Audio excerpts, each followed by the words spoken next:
Пошли. Все вместе. Какие ваши доказательства? They want you to comply. Cancel culture is about canceling. Cocainum. Up yours. Woke moralist. This is systematic bullying that's happening. Up yours. And they believe that they can then Woke shut us moralist. up. Not only can you take a load, you can take the ultimate load, and even better than that, that you find your true calling and destiny in your willingness to take the ultimate load. They seem animalistic is what I mean. No, they're worse than animals. Up yours. The woke mob, they ruin everything. They stopped Woke Ben moralist. Shapiro from going to events and speaking. They stopped Ann Coulter from doing it. I will never surrender even a single inch of ground to a pitchfork mob. You never cave to the mob. We will never bow to the mob. Ever. No matter what. Have it your way, buddy. You sons of bitches. I did everything right and they indicted me. Do you see the final expression of cancel culture in terrorist groups like?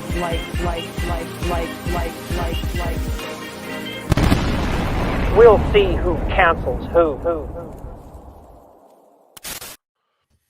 Hola, amigos. Hey, Hello. how we doing? How are you all Almost doing today? Wonderful. I'm sick again, but what else is next? It's fine. Oh, you're all David's sick, weekly dude. sickness. It's Yeah.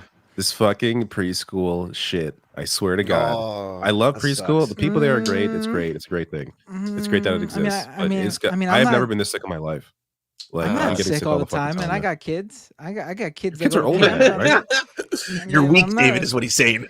This is I mean, this is my like daughter's no, this is 5. this is specifically a post-COVID when nobody was like out doing anything. A post-COVID phenomenon where like people have just been getting sick so often, or I should say, kids have been getting sick and giving to their parents since they've all damn. gone back to daycare.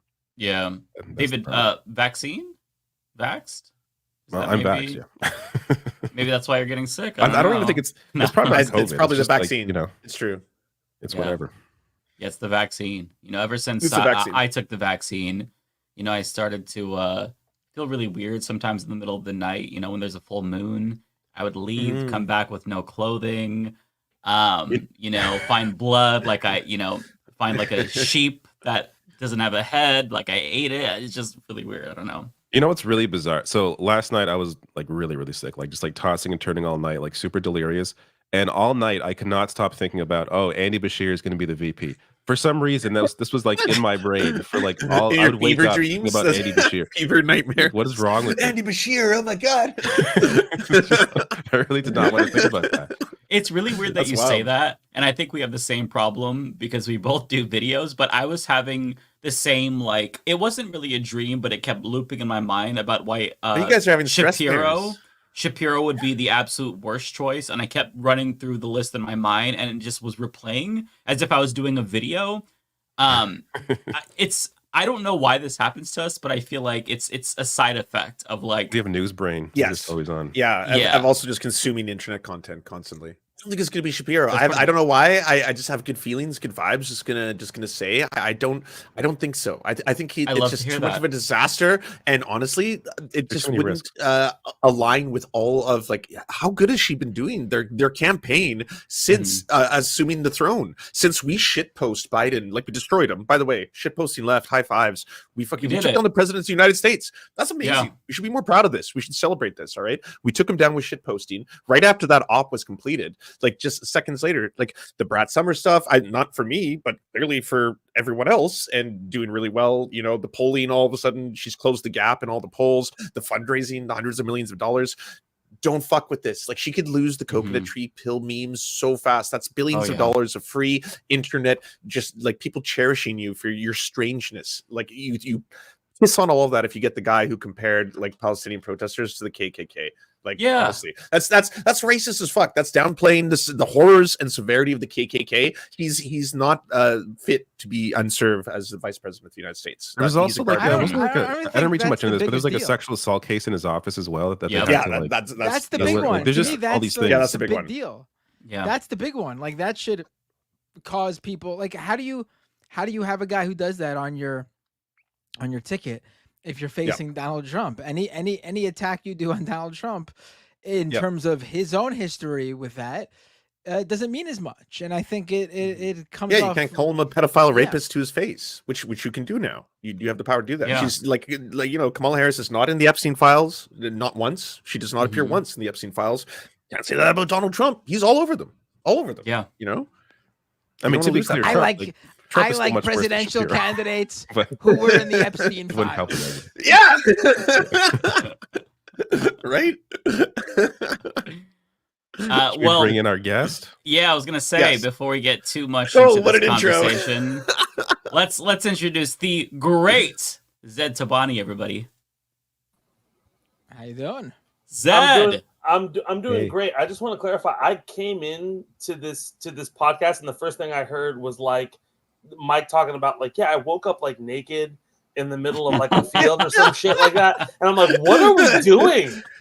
What is going on? This is the podcast now. This is what this turned into. Welcome Yeah, to the Leftist Zaid, I Mafia. think that your audio is not coming from your microphone. It might be coming from your audio seems to be coming from your headphones. Yeah, he's right. Yeah, it might be. It's coming through your mic. Oh god damn it! Give me one. It's a waste of a beautiful looking mic and a great voice. Don't do this. I think I should get my lights on a little bit, even though they're going to hurt my brain. You don't have to, David. Oh God, I felt that for you, David. Wow. Yeah, that was like divine light. Well, it was also the camera adjusting. God's the come. The light. Wait, can you hear me now, or is it? Yeah, is much it like better. Still... That sounds better. Thank you. Way better. Why the hell did it go? Oh no, because I have my PS5 controller thing plugged in.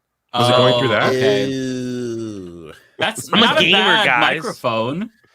I mean, it's not horrible, but it's definitely not like I don't want to be like on podcasts, just like hey, what's up, guys? Welcome to. Michael Jackson did not record Thriller on the PS5 microphone. Right. That is Like, Now he did I kind of want to record a song on the PS5 microphone just to say I did it. Yeah, True gamer moment. Yeah. Like get some of that Sony branding, and then they could not promote it like other things. So it'll be good. Yeah. Zaid, I've got to pick your brain. It's been a while since we've talked. It's a different world now. So what do you think about the state of the election? Are you coconut pilled? Are you still doom? What's your read on things? Pilled, to be coconut tree pilled. I'm much well. I mean, first off, like it's in.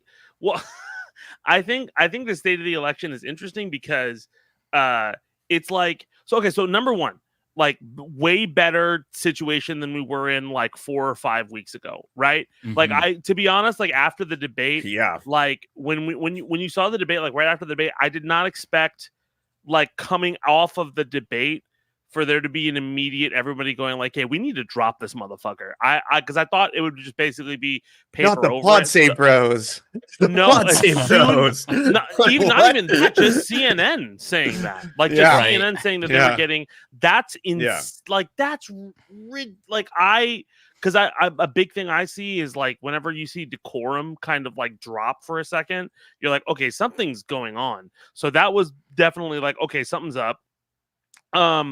Also, so if you know, I had Evo like 2 weeks ago where I was doing the whole soundtrack and everything. And so finals day, we're just like, man, this is kind of crazy what's going on. And I had met somebody, one of the video team guys at Evo, like his childhood friend works for the DNC or something, and they were visiting just to kind of see the convention and shit like that. And I was talking to him like, dude, like I feel like this guy's gonna drop out. He's like, yeah, we'll see. And then on Sunday morning, during like when one of the song things we had were playing, I just see on Twitter he dropped, and I'm like, oh, we got to deal with this now for the rest of the weekend. It was a breakup. Like tweet. I mean, my first thought was dead. I think I'm sick. It almost seems and more tired likely than him dropping out of the race. Actually, in my ADHD. Yeah. Well, the other thing is also like I think we all make videos. The last like 5 or 6 weeks, the most interesting thing I've like because I've tried to just see like, okay, well, this is the political calculus. This is what is most likely to happen. What's least likely to happen. And I've never had in my life Biden stands, third party stands, and Trump stands all angry at me because they think I'm not support. Like it's the most crazy. So I think like in terms of like election fervor and people trying to like throw information and bias and everything like that, I think it's pretty high. But I think in general, with the state of the election overall, way better than it was like 6 or 7. Like even the energy of everybody on this podcast is less like I'm gonna cut myself right after we fucking close. Less morose. Yeah, was way that obvious? less morose. Bro, boy, it was so obvious. It was so obvious. Like every time I saw Mike, he was just like on every one of his videos. I'm not gonna lie.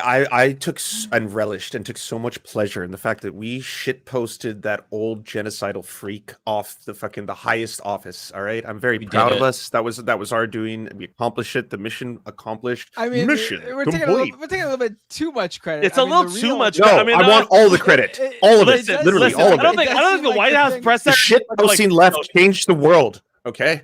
You're welcome. I don't think it does seem like the biggest thing was apparently Nancy Pelosi pulling Biden into a side room and said, "Listen." Well, but she watches Leftist Mafia.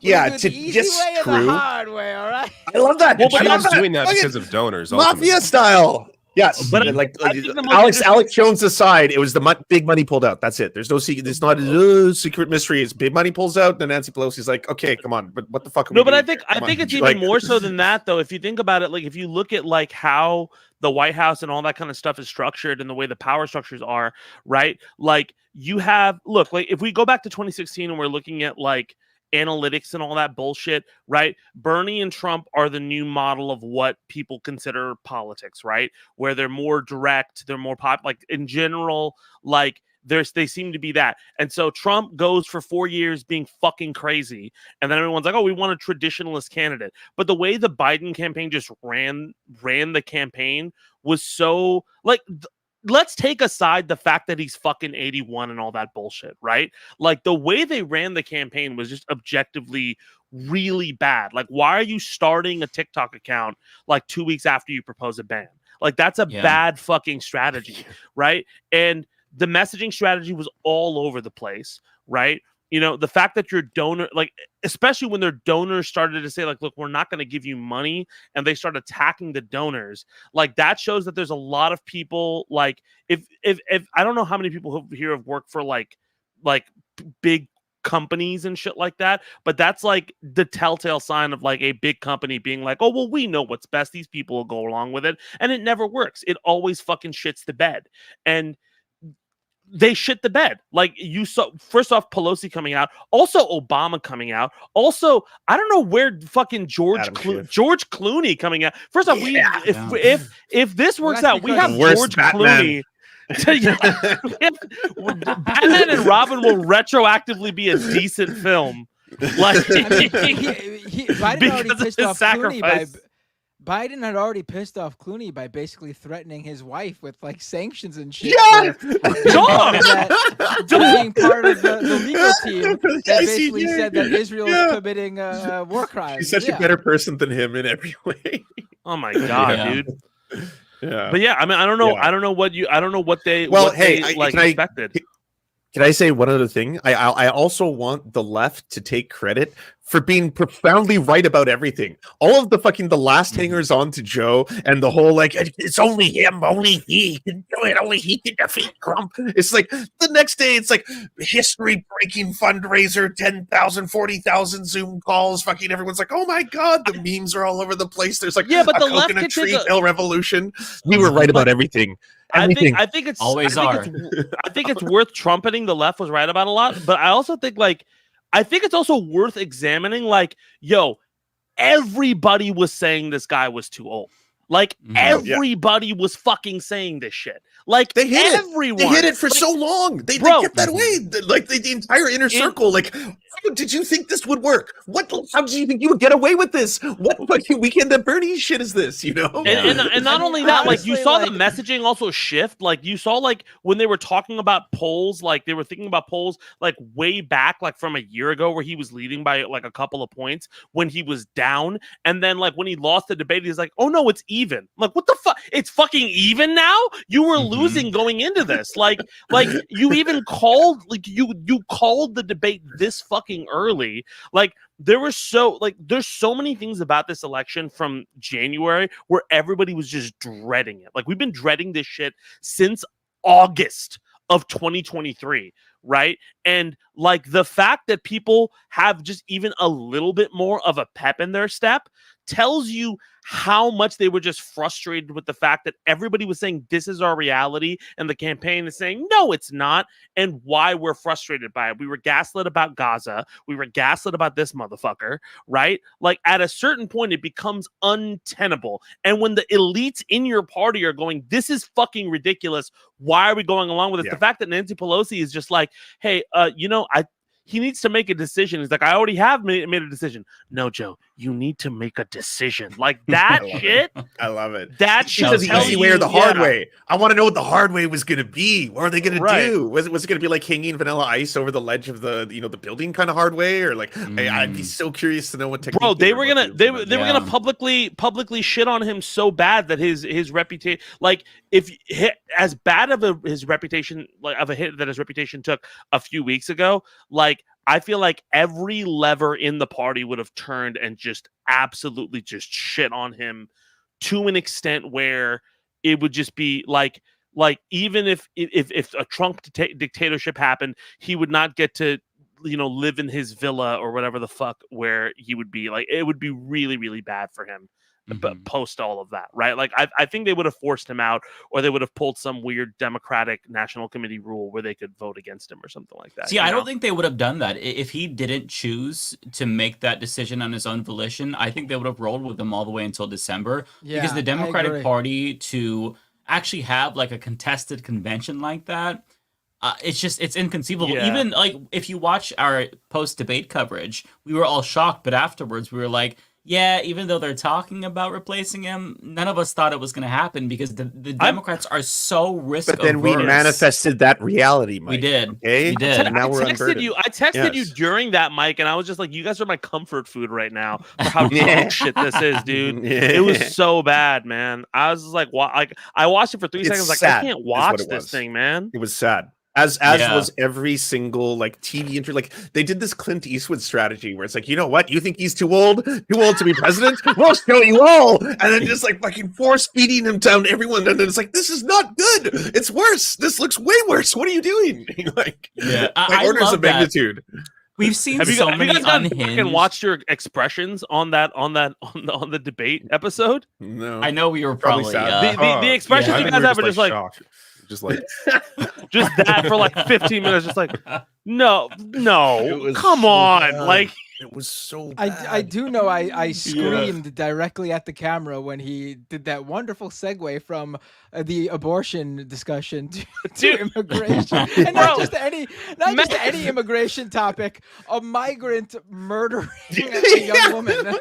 Well, because Matt, you look like a disappointed mom the whole fucking podcast that day, right? Like it was so weird. Like David is just like was like, I know, and Matt was just like. You should have it's just like basic, really. It's like basic politics. Like this man has been in politics forever, and he takes a topic that he is really strong on and moves it to a topic that he is the weakest on. Like how?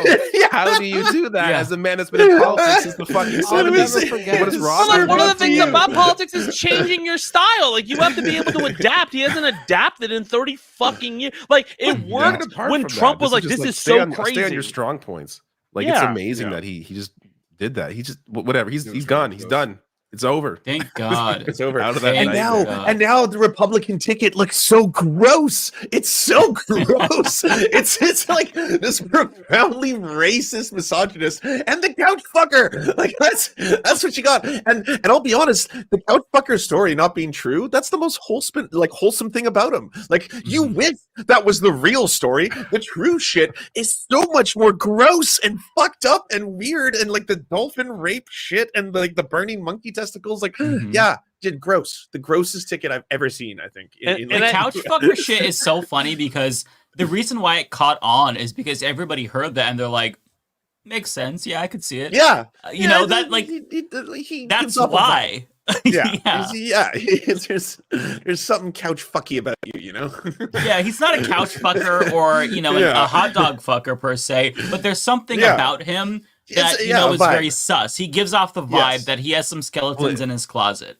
I don't know. If the only way that he would be able to make it as the VP would be he had to fuck a couch, he would do it, because it's for him. It's all about power. He will do whatever he needs to Black attain Mirror power. style. So if that's if that's what he had to do, if that's what he had to do to attain power, he'd fucking do it. He's gonna be Tim Pool's gonna get a couch. He's gonna sit down and I was like, this is kind of nice, bro. What is this? Next time he jumps on a fucking podcast. Do you guys think he's gonna drop? I don't know. I don't think he's not going to drop. They might. It would make so. I don't think. Here's the thing. It would make Trump if they drop him. It'd make Trump look even worse. But it undercuts their whole. It undercuts their best line of attack. I think it'll happen if no holds like oh fuck, we're really bad. I mean, dude, they're doing that. Like, did you see the polling that came out today? Fucking, he's down. There's no ceiling on his unlikability. Like that's it. And Right. every It's negative 15. He's also in he's nationals. He's negative 15. And he's a millennial. He's a millennial That's who has so been crazy. on so many podcasts. He's got so much internet history. Every day, Kamala HQ has a new clip every single day. The like, dolphin without shit, fail. Lance. You know? We can't forget Yeah, the I know, dolphin shit. I know. The dolphin shit. Can you bring up, David? Can you bring up this clip from Trump's wonderful performance? Oh my And I missed all of you guys. Like I can't tell you like how much I missed talking about. Like I've wanted to talk about this shit for fucking weeks, and watching you guys was comfort food. I'm so happy to be on this right now. Jesus, man, nice. it's been. I feel like talking about like Street Fighter in seconds more fun than talking about this, but yeah, but then our numbers. We'll talk about Elden Ring at some point, and we can jump into that and Okay. Street Fighter and shit. Yeah, it'll be fun. J.D. Vance, is he ready on day one? Does he what? Ready on day one. If you have I missed that for some Great reason. respect for him. This was such a. Oh no! Wait, hold on. This isn't the whole thing. This isn't good enough. It- Don't play it was this clip. I gotta find a better one. Just He comes in- Just go to he comes in way YouTube. too- Can you go to YouTube?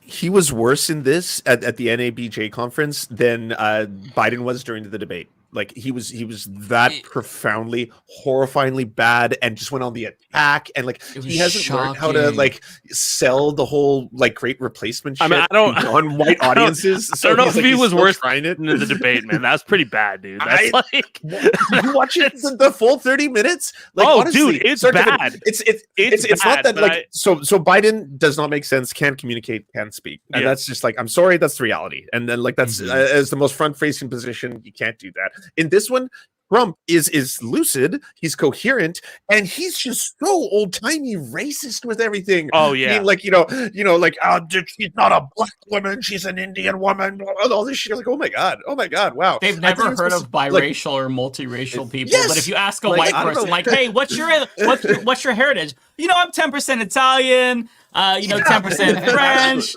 20% German, Native American, 1%. Yeah, 1% Native American. apparently. So I heard this from of all So that's places, why I could wear Omarosa this? on CNN. Omarosa on CNN discussed how in Trump's book, The Art of the Deal, his favorite book, he describes himself as Swedish, but he's not. He's actually German and something else. But he thought that'd be too divisive for some reason, so he claimed he was Swedish. Like the better whites. This is the guy that's like claimed The he's purer a different whites. thing. The only way to Wait, know so for he sure, thought- he thought bust down the Swedish caliper was is too measure his divisive? skull. So he thought Swedish is. Am I low? By the way, is my volume low on the? You sound fine to microphone and me. everything? Oh, you sound Okay, great. cool. We Okay, we cool, all yeah. talk over each other, so we can't hear as we No, usually you're do. good. I just have a weird ass DAW. Okay, good. So I'm not being It's a- Tupac. Yeah. Yeah, you Okay, so sound I'm be fine to Pakistani me. and interrupt. ADHD panel, everyone. Oh, Yeah, perfect. we can't help it. Yeah. It's yeah.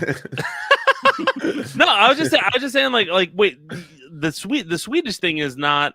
Wasn't that like?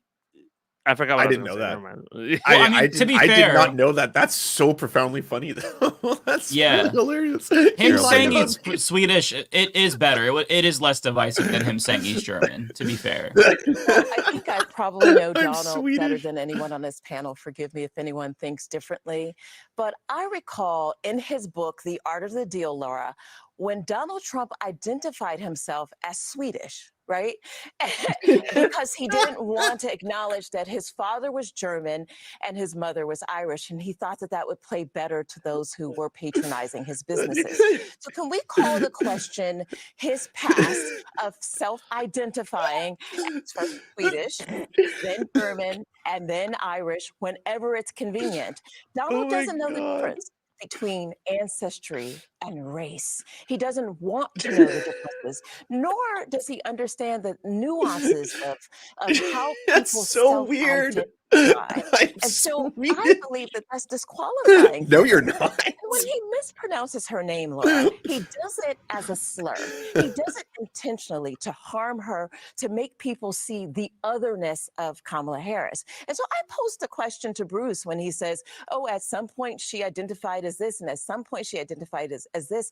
Are you going to hold Donald Trump to the fire for identifying himself as Swedish, even though he has no Swedish roots, in his best-selling book, The Art of the Deal, Bruce?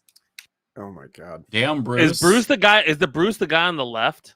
Yeah, you could tell because of the mustache. That's a guy. I'm guessing Bruce. this is. That guy looks like he's from Boardwalk Empire. Like he just stepped out of Boardwalk Empire and just jumped on there. Also, I don't even think.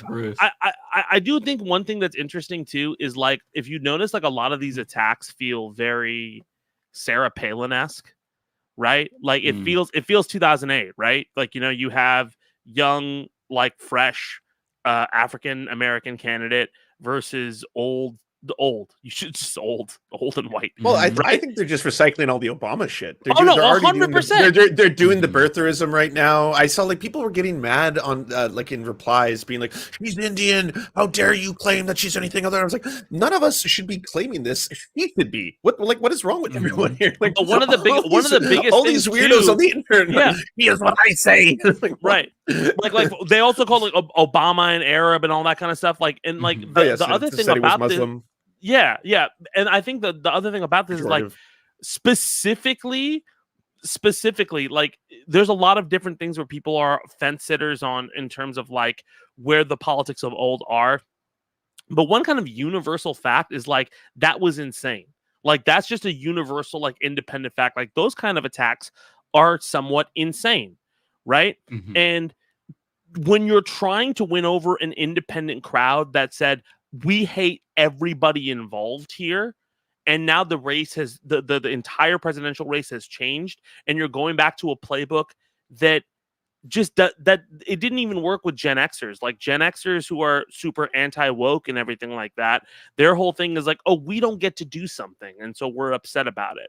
Like this just seems messy. Like when you have messy politics like this, it just doesn't work out well. That's why I think he thought that I think he thinks that everybody's over leveraged on the I think everybody who's in that camp thinks they're over leveraged on the anti-woke thing and they can say whatever they want. Like, especially with what's going on with the athlete today, Elena. Oh my God. They've completely painted themselves in a bizarre corner now. They're accidentally woke. They don't know that, but like, wait, are you suddenly no longer like biological essentialists that genitals determine whether or not you're a man or a woman? Like, what are we all doing? I at a certain point I thought the audiences of Charlie Kirk and all those people in J.K. Rowling, do you not look around and then just suddenly go like, what the fuck are we doing? What are we doing? Like, what is this all about?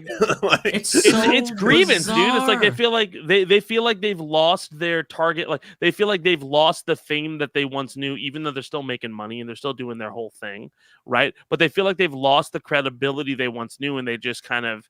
I mean, like you look in the 60s and a lot of the other people who kind of had similar like fault, because all of this kind of stuff of people having shitty opinions and then getting called out for them has been going on for a while, right? But you see every other star and person who's had that kind of thing happen to them, and they all like end up in the back half of their career like grievance riddled insane people. Now they just have a platform. And they don't have to go to the press to try to make news every time. They can just make news by tweeting from their phone very easily. And I know that I'm saying something that's pretty obvious to everyone, but I just found it bizarre that's the hill they're dying on, because it's such a hill it's gonna fuck them in the end with the way they're treating like this athlete who is, again, biologically at least- cisgender female, and you know, like because This was of shared even by Christina, and it's just so true. Like, why are conservatives mad Yeah. at the Olympics, at Disney, at Netflix, at Bud Light, about Barbie, Wow. at Ford, at Target, at It's Chick-fil-A? It's just like, Wait, I They're don't remember why always were they mad at triggered. Ford? I don't remember that one. Why were they mad at Ford? Probably gay. Commercial. I don't know. Gay Commercial. Gay, Probably a gay, commercial. Probably. Yeah, I think it they was a had commercial with I think Pride Alana Glazer or commercial. something. Yeah. Yes. Something Yeah. gay about. Yeah. Yeah, it's this is one of the most weird things that I've ever seen. I mean, I can't say that because I've seen a lot of weird shit from conservatives, but like today with the Olympic thing, they're saying this about a cis woman. It takes a 5-minute Google search to see, oh wait, this wasn't a trans woman that was fighting, this was a cis woman. But they're so thirsty to find that anti-trans narrative, they pick the target.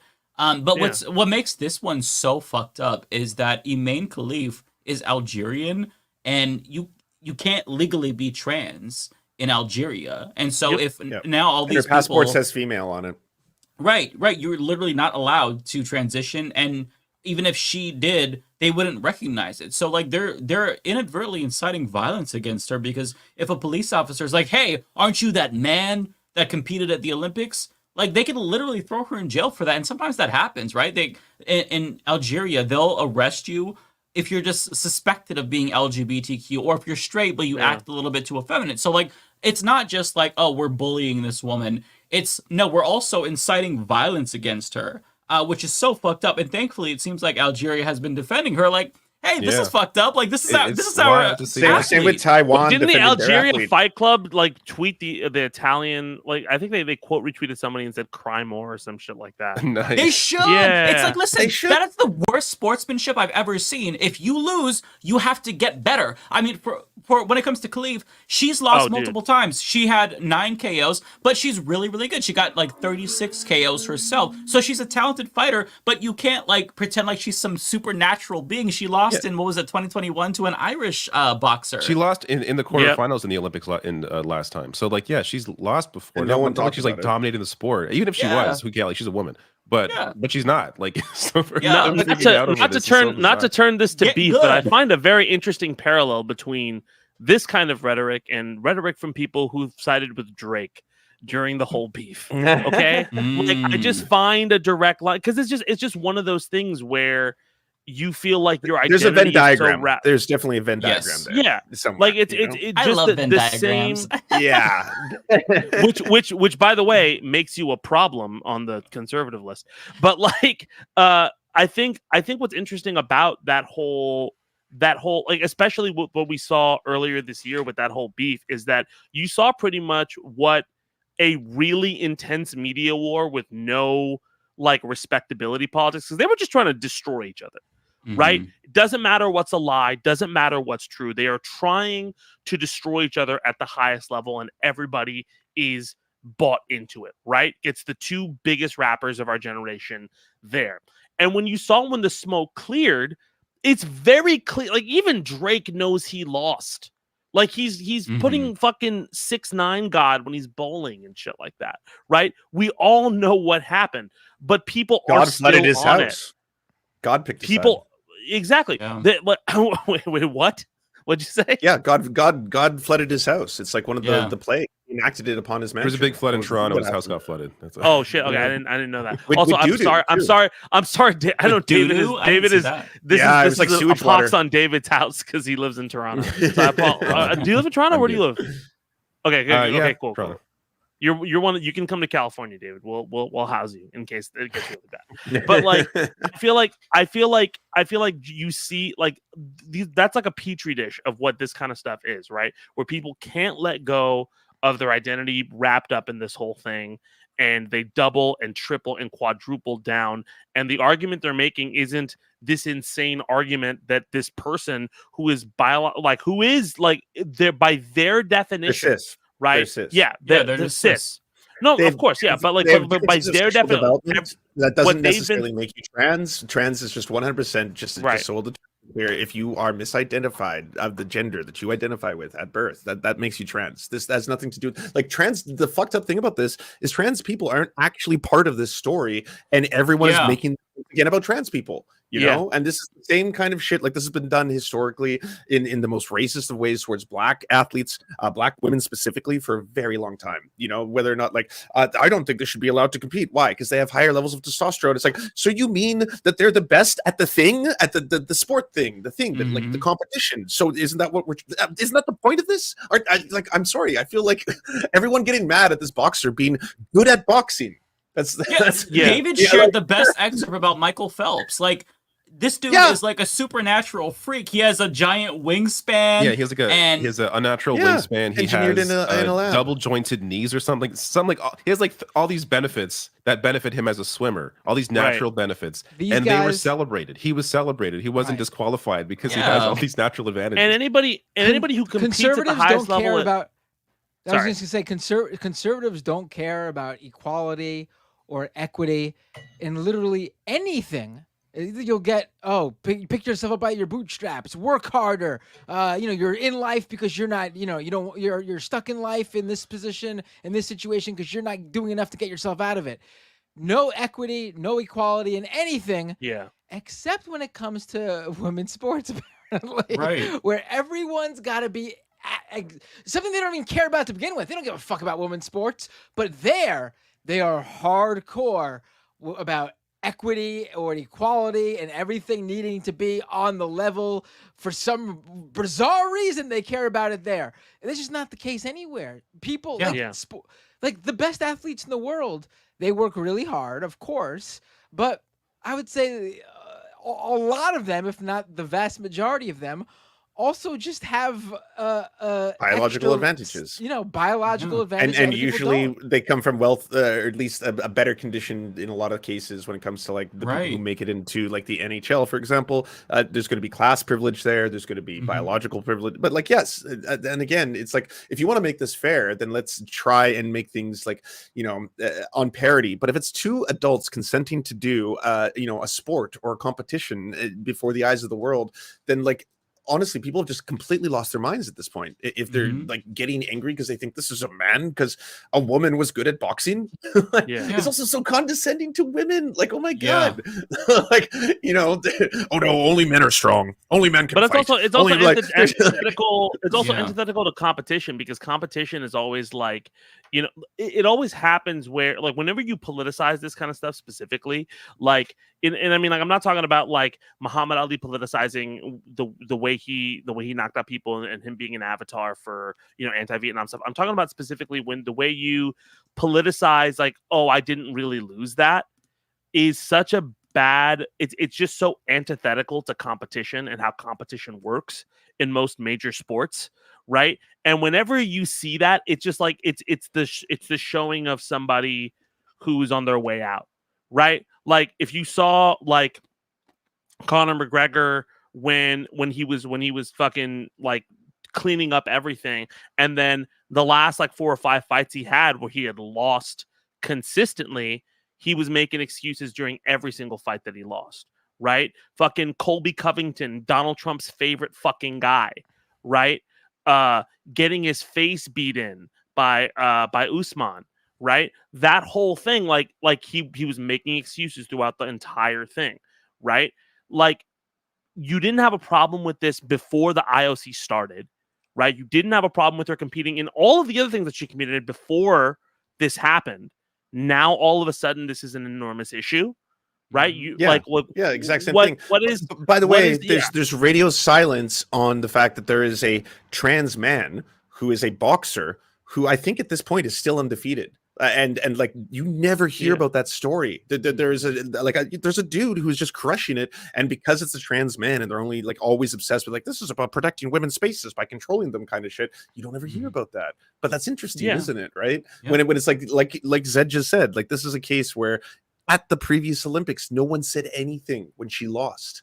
Like, at that point, it's like, it's almost like they have an agenda. I mean, like, can you imagine if Muggsy Bogues got dunked on and he just started crying? He's like, this is so unfair. I mean, I know. That's not the way that it works. Like, no sport is perfectly fair. Listen, I can't just go into a fucking basketball court I can't just go there and be like, hey, it's not. You can't say not basketball fair. isn't fair for short people when tell you. Steph Curry is like, just like, I'm going to stand from half court and make this shot. Like, it's 100% fair. You now have the advantage, dog. It's not fair to short people. I'm sorry. Basketball is not He's fair being to short protected people. by tall guys, though. So I just love how like Those they're sharing the clip of Angela Carini and they're like, oh my god, she said that she's never been hit that hard before. This is ridiculous. It's like, she's a boxer. Like, they're gonna beat each other's asses. That's the fucking point. Am I It's missing your something?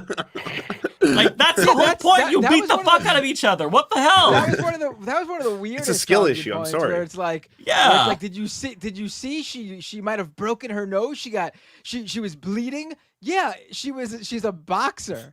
Like in a fight. If there were two people in that ring that you guys clocked both as women,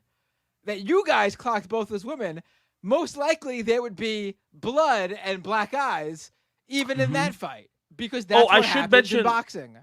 It's like surprise Pikachu face after you get your ass beat because you boxed. You boxed. Like, what the fuck? I need to mention this too. So my sister worked for the Olympics for a little bit. She worked on the USA rugby team for doing social media. I did social media shit for the USA rugby team. I shot a couple things for them like a couple years back before they started making huge strides at the Olympics like a year or two before. They have worked so fucking hard. And I saw a question pop up in the chat about Ilona Mahor, I think.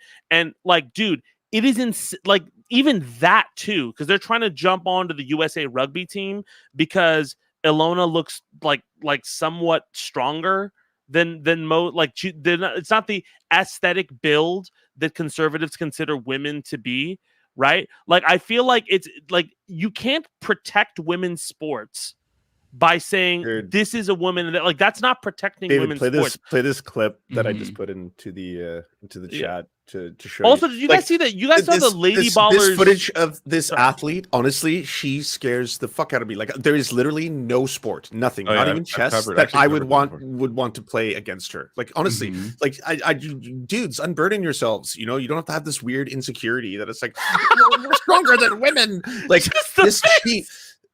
Like, just watch. Let's go. Like, just other players are rag dolls before her. Yeah, like, bro. I would never play any sport against her. Wait, Lance, you don't think that if you just called yourself a woman, you would dominate her? Yeah, right. Automatically? I mean, what? Sneak into the league? No, she would pick me up by the face and crush me, like lift me by the face. Okay, like, I'm sorry, bro. And like, my dudes, you gotta accept it. There's women. There's what 7.5 billion human beings. There's a lot of women who can beat the fuck out of you. Okay, Yeah. there's like unburden yourselves. This weird insecurity where it's like, oh, someone's good at something, must be a man. Has to be a man. Must have a penis. Has to be a dude. Like, do you remember that thing that Cody Johnson posted about Lady Ballers a few months ago, where he reviewed the whole movie and stuff like that, and he kind of came to that conclusion where it's like one of the points he made was like, look, this is a movie about like women's basketball, but like it's not like there's no WNBA stars in it. Right? There's no respect for women's basketball. And like, I find it so interesting, right? That like, especially over the last year, like the WNBA has had this amazing moment where you have seen these women play like more intensely and rougher than a lot of the NBA, right? Honestly, like you're seeing people check Caitlin Clark and check Angel Reese every single chance they get, right? The hazing is real. You've seen some of the craziest plays in the WNBA over the last like 12 months, which have always been there, right? But I don't see like the lack of respect for that movie and the way it portrays women's basketball to now, like you saw them kind of wade into the debate and try to play like the whole thing of like, oh, Angel Reese is this really domineering monster and Caitlin Clark is this beautiful angel, and every competitor in that sport being like, this is such a fucking stupid debate, right? Like, I don't it's not only like a lack of it's also a lack of respect of the sport is what I'm just trying to say, right? Like, there's nothing about it's so antithetical to the values of like, oh, pull yourself up by your bootstraps. These people are doing that. They're doing whatever it takes to win. And you don't like that because you're fucking losing. Right? It baffles me. Yeah. It just baffles me why we're even having that debate in the first place. Yeah, it's just very unserious. I do like how Logan Paul was treated though by some of these outlets. Like this headline here: WWE US champion / transphobe Logan Paul can't tell a man from a woman, offers opinion anyway. It's a perfect headline. That's bodyslam.net. That's a good. That's just a pro wrestling news site. Like nice. Yeah. I love that. Yeah. You know, what's funny too is like he literally works with women who these guys will easily come for those same reasons. Like there are women who work for the WWE who conservatives would definitely look at and be like, "Oh, that person's trans. That's not a real woman," because some of them are big and strong and don't have what they conservatives view as traditional feminine qualities. So I hope when he shows up to SummerSlam this Saturday, some of his coworkers give him a piece of their mind, honestly. But isn't it like I don't even think there's a goal. That's I think what I'm kind of freaked out by. It's like I feel like they're just throwing a tantrum. I mean, obviously they're throwing a tantrum, but there's no like I don't think they have an ideal. They are mad that women are not doing the thing they want them to do at the time, which consistently changes, so they feel better about their self-esteem, right? And I feel that's the bigger issue, right? Like the fact that women's sports exists at all is their big fucking gripe. It goes back to them just being weird, is that like the whole abortion issue. And like this is what we've all been kind of talking about, how weird they are. And I think that's why it's stuck so much, because these people are super weird. Like, have you seen the ad? I don't know who launched it. It was a Democratic Party affiliated ad where it's just like a bunch of sweaty guys like, hey, we want to control what you do in the bedroom. Yeah, dude. That ad was so good because like this stems from misogyny. I think that's your point. And like it kind of like it's how they perceive the world. Like they want to control women, so that of course, it goes insecurity back to mixed with misogyny. I feel like it's I think that's massive right, insecurity. Yeah, I'll find the ad so you all can see it, because the ad itself. I saw you retweet. I thought it was a pretty effective ad. I thought it was a really smart way to like. I'm surprised that hasn't been an ad that's been used before. I mean, it's been memed. You've seen the meme of like when somebody says like I don't watch the WNBA, and you just see like a picture of like there's a bunch of white dudes with dad hats in the middle of like a fucking like rural field somewhere, Yeah, this is the ad that I was talking about. Like this is how normal people view these freaks. Us MAGA Republicans banned abortion, but that's just the start. That's just the start. If Trump gets elected, we want the government involved in all aspects of your sex life. Way more involved. Way more involved. When you have sexual intercourse, it should be illegal to use contraception. No pills, no condoms. Your genitals are reserved for procreation. If you freeze 12 eggs, you should be required to have 12 babies, or else you're a serial killer. And I'm definitely not a serial killer. Are you? Go back just to that previous guy. They casted this. That guy is the perfect. He's got the lisp too. He's got the little like lilt. Yeah. Well, do you guys remember that one photo on January 6th of that guy who was outside screaming to the air and like spit was coming out of his mouth and everything? It looks just like this guy. Oh, yeah, this is I think the best ad that has ever been produced. Serial killer, and I'm definitely not a serial killer. Are you? My son monitors my porn usage to make sure I'm not self-pleasuring. Just like Speaker of the House Mike Johnson. That's true, you can look it up. Don't you think that's normal? Yeah, I do. It's normal for your son to do that. You should have a family member monitor your porn use too. Because pleasuring yourself is very, very naughty. I'm voting in November. I'm voting in November. We're all voting in November. Are you? Because what happens in your bedroom is up to me. Is up to me and my son. Also, mouth stuff is a sin. That last part was so disturbing. That's phenomenal.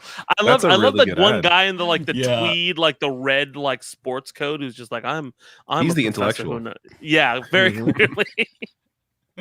He's the Jordan Peterson of the ad. Yeah, he's the one that's tweeting at us. It's like, actually, you dumb liberals, you don't actually know what a woman is, so gotcha. Like that's exactly the motherfucker doing that. That's what he looks like. So ridiculous. What else Okay. happened? Yeah, what else Let's happened change this week? topics. I feel like there's been so much that happened this week. I You guys can't see believe we sort Machino of just. Dorito? What's that? Oh, you didn't see that. So Machino Dorito is a really well-known TikTok influencer and stuff like that. I vehemently dislike him, but it's whatever. So he makes a lot of jokes and stuff like that. He's very anti two-party system, which it's fair. He's very leftist.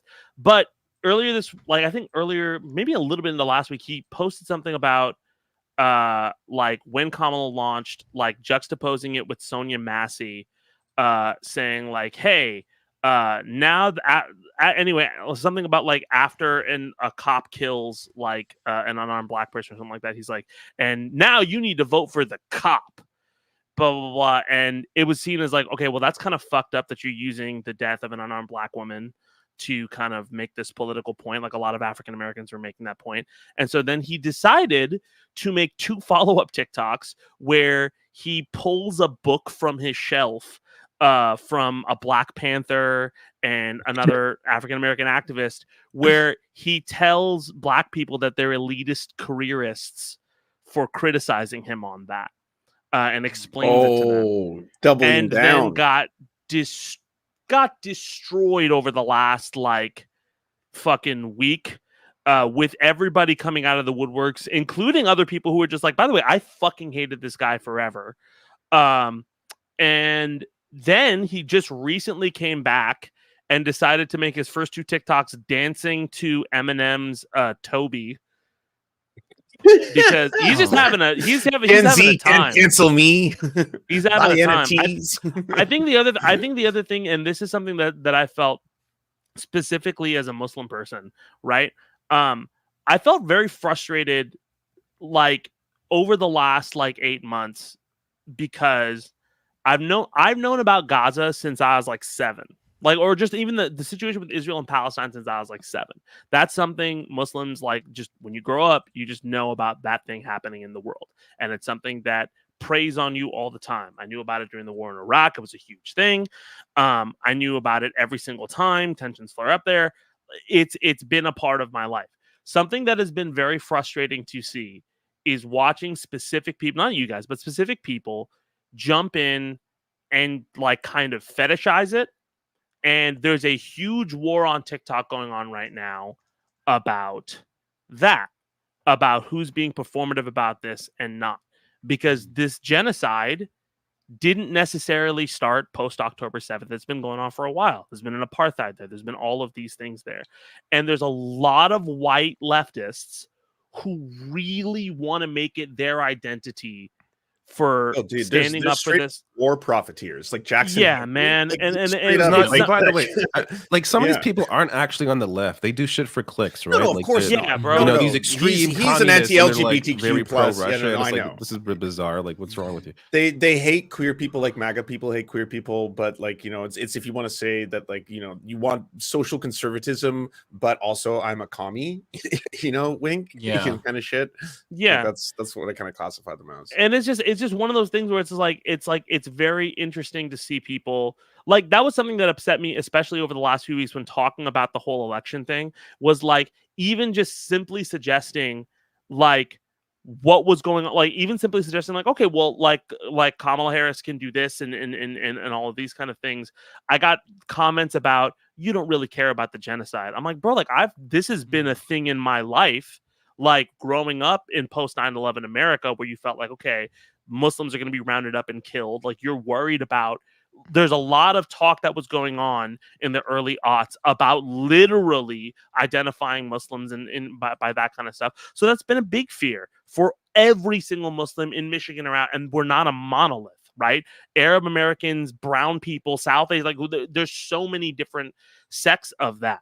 But I think something that like it's interesting to talk about is just like there's been a huge battle going on TikTok between leftists about, you know, okay, support Kamala, don't support Kamala, Kamala, you know, support her, don't support her, you know, who's being performative, who's not being performative, right? And I feel like that influencership has gotten, it's just gotten like to peak mass.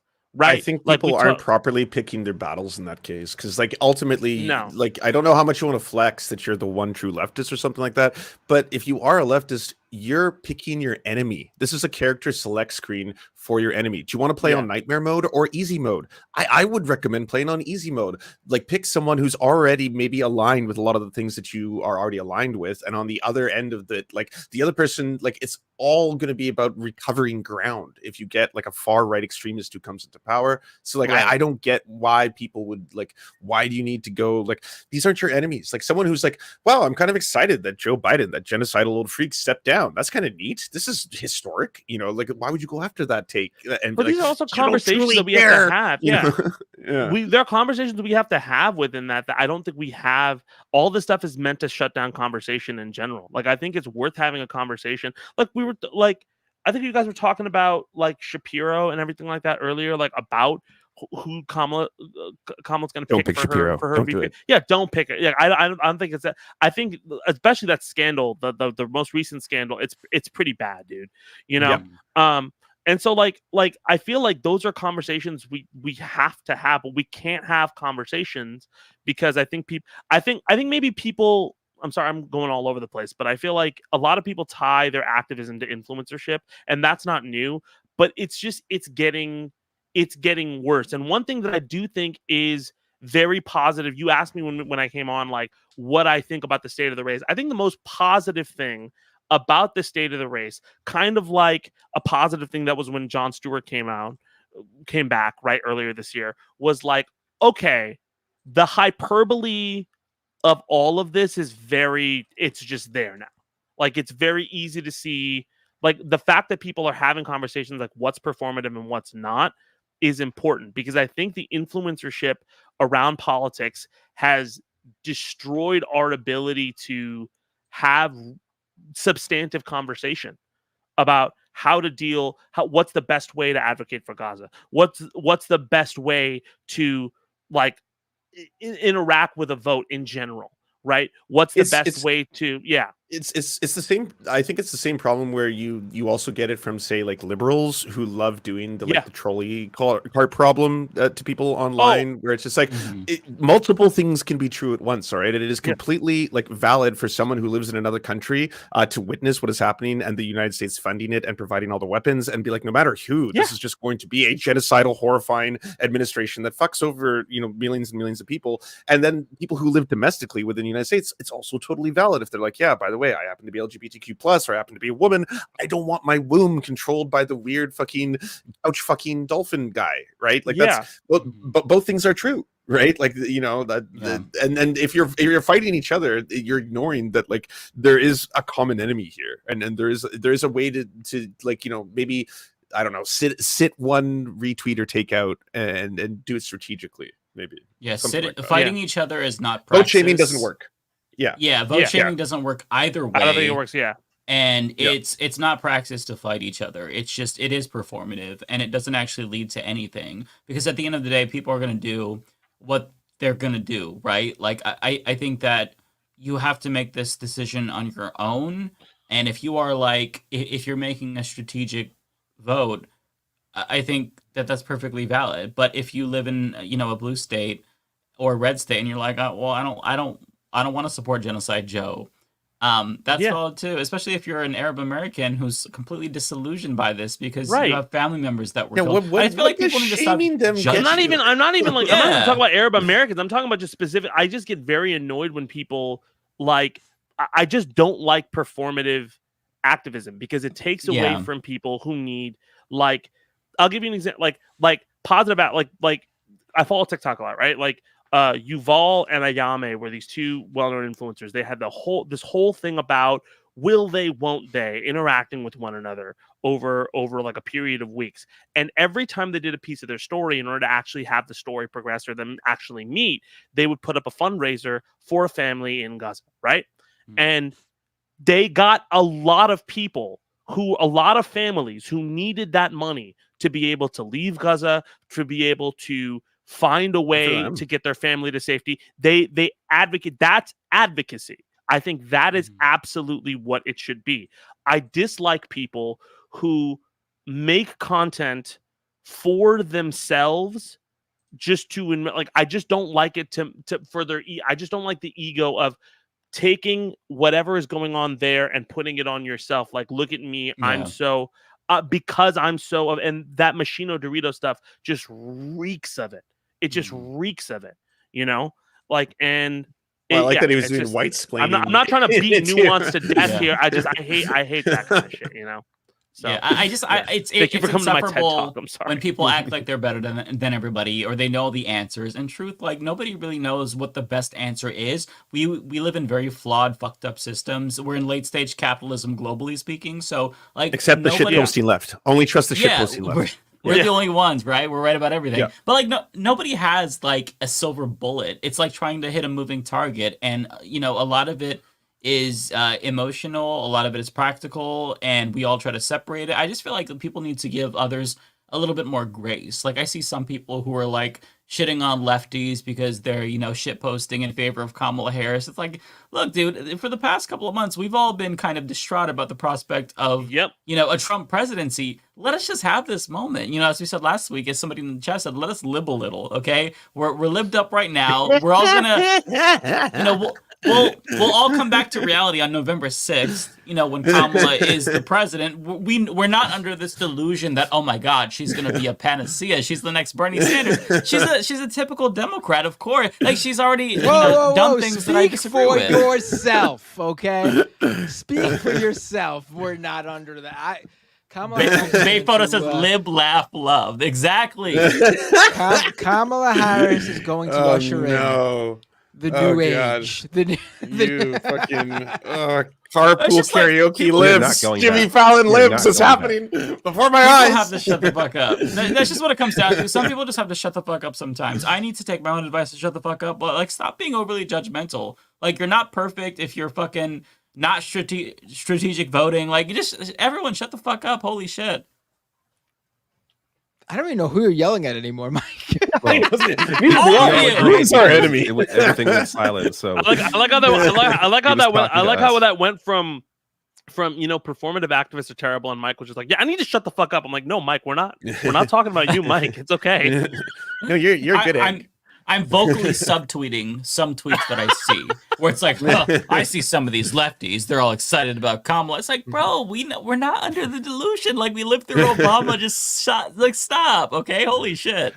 Oh, I know a big story we have not covered. And if any of you haven't done it on your channels, you're cowards, and shame on you. Oh, what is it? What is it? The revelation that Elon Musk is potentially a baby fur and was kicked out of the baby fur community.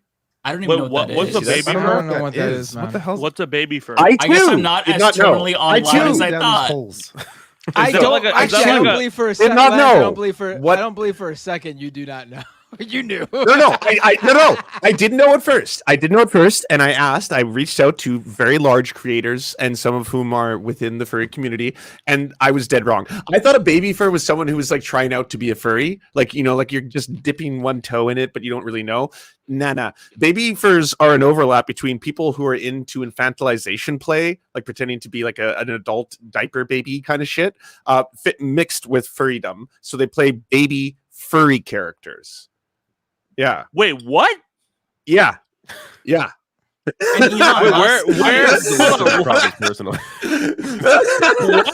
I'm more concerned about. Where did you get this?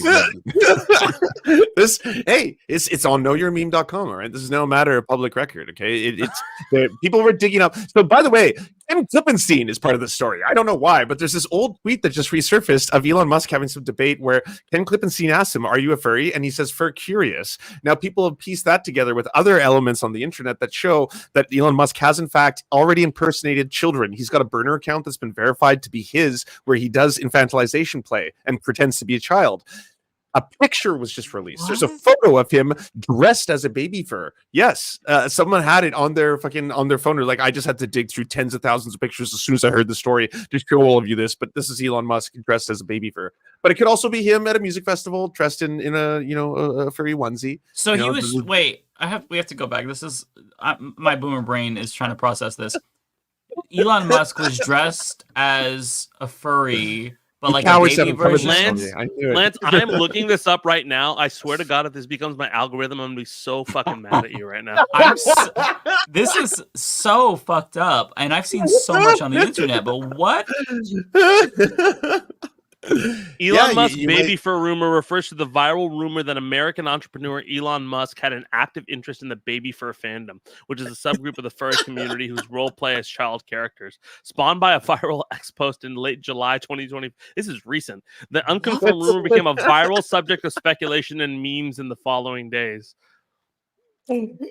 It's not my thing, but it's harmless. Like, I think the real harm that it is absolutely. Hey, no. I am not kink shaming. I'm not kink shaming. If anything, to be honest, furry stocks are soaring right now. Okay, furries, they're having a great time. They hacked Heritage, the Project 2025, the Heritage Foundation. Oh, sure. Great job, furries. That was gay furries, by the way. Fucking props to the gay furries. I linked the picture Lance was talking about. By the way, no hate. No hate on yeah, put it up. We should show the world. Let's I guess this is not news to everyone else, but oh my god. And good on the furry community for kicking Elon Musk out of their community prior to him joining, right? Kind of thing too. I mean, that's is this not just him wearing a onesie? So that's it. I think it's just him wearing a onesie. It does look like him rolling a joint, wearing a onesie. Could be at a music festival. I too have worn onesies, and I'm not a furry, so it's not indicative that you are a furry or part of that. You have to be someone who's into. I just want to clarify. You told us we were cowards if we did not cover this story. Oh, absolutely, you are. Oh yeah, no. This is breaking news. The world needs to know. We're doing it right now. See, I don't know. Based on the description of like baby furry, I don't necessarily see that with the picture of Elon Musk, but the picture, like the onesie he's wearing, is very gay to me. I'll pull it up so that way. I think if you get to a point in your capitalism journey where people are speculating if you're a baby furry, I think you've already lost the fight. I think if that's a rumor that anybody takes beyond, like, that's ridiculous. Like, that's, he looks like this is a long time ago. He looks young. He looks like Walter White on Halloween, dude. Like, it does. Again, I hate there would be existing photos of myself at music festivals, high as fuck on life, really, really fucking high on life at music festivals, wearing a furry. Yes, absolutely. And when you're really high on life, plushy and fuzzy things feel nice and wonderful. So can you stop saying that, please, Lance? Can you stop saying high on life over and over again? Wait. I don't think that means that he's a furry, but that's just funny that that's the call out that's happening right now, because people are pretty who are furries, like he's probably not that. They've been tweeting about this. People in the furry community have been tweeting about this. Did you guys talk about his daughter calling him out? Oh, that was like I haven't talked about that, but she became so beloved overnight in 24 hours. Like it's so funny. He spent $44 billion to be like the most popular person on Twitter, and within 24 hours his daughter fucking just like smokes him. Everyone's like, oh my god, you're amazing, we love you. It's not only that, like the other Threads is doing actually pretty fucking well as a platform. So Threads monthly active users have been kind of steady at about 175 million. Twitter is down to 330 million monthly active users. From which what was prior to? I mean, I think at one point it was like 600 to 700. I mean, it's not doing well. Like it's always been, but like the lowest of like the big three of those, which is like TikTok, Instagram and everything. Yeah, that's the thread. The fact that she did it on Threads too is kind of wild. So this is his daughter's account? Mm-hmm. Well, no, it makes sense because a lot of people who left Twitter or just people who want a positive social media sort of experience in general, Instagram is the place for that, because you can have super specific control over what gets what comments are left on your content. You can put no comments. You can delete comments, like specific comments. Like if someone says something you don't like on Twitter, you can't in replies to one of your tweets, you can't delete that. Like you could block them, but everyone else can still see it. Also, but everyone else the can content still is see more. it. The content algorithm is more specific because the way Facebook and Meta do content is so engaged with your engagement, but Twitter will filter other people's engagement into your feed. If you just if you wink, if you just say hi to them once on the street, you're seeing all of their tweets the next day on whatever section. Right. It's Right. wild. Right. So if you're someone on Instagram for that reason, but you want like a text posting app like Twitter, then Threads just makes sense. So it makes sense that she would post it on there. Yeah. 'Cause where else would she? Blue Sky? I mean, she could have posted she could have posted it on Twitter, but I've and had it been. I don't think she wants to use that. I don't think she wants. No, to do definitely, that. Yeah. definitely. But I think that's an interesting.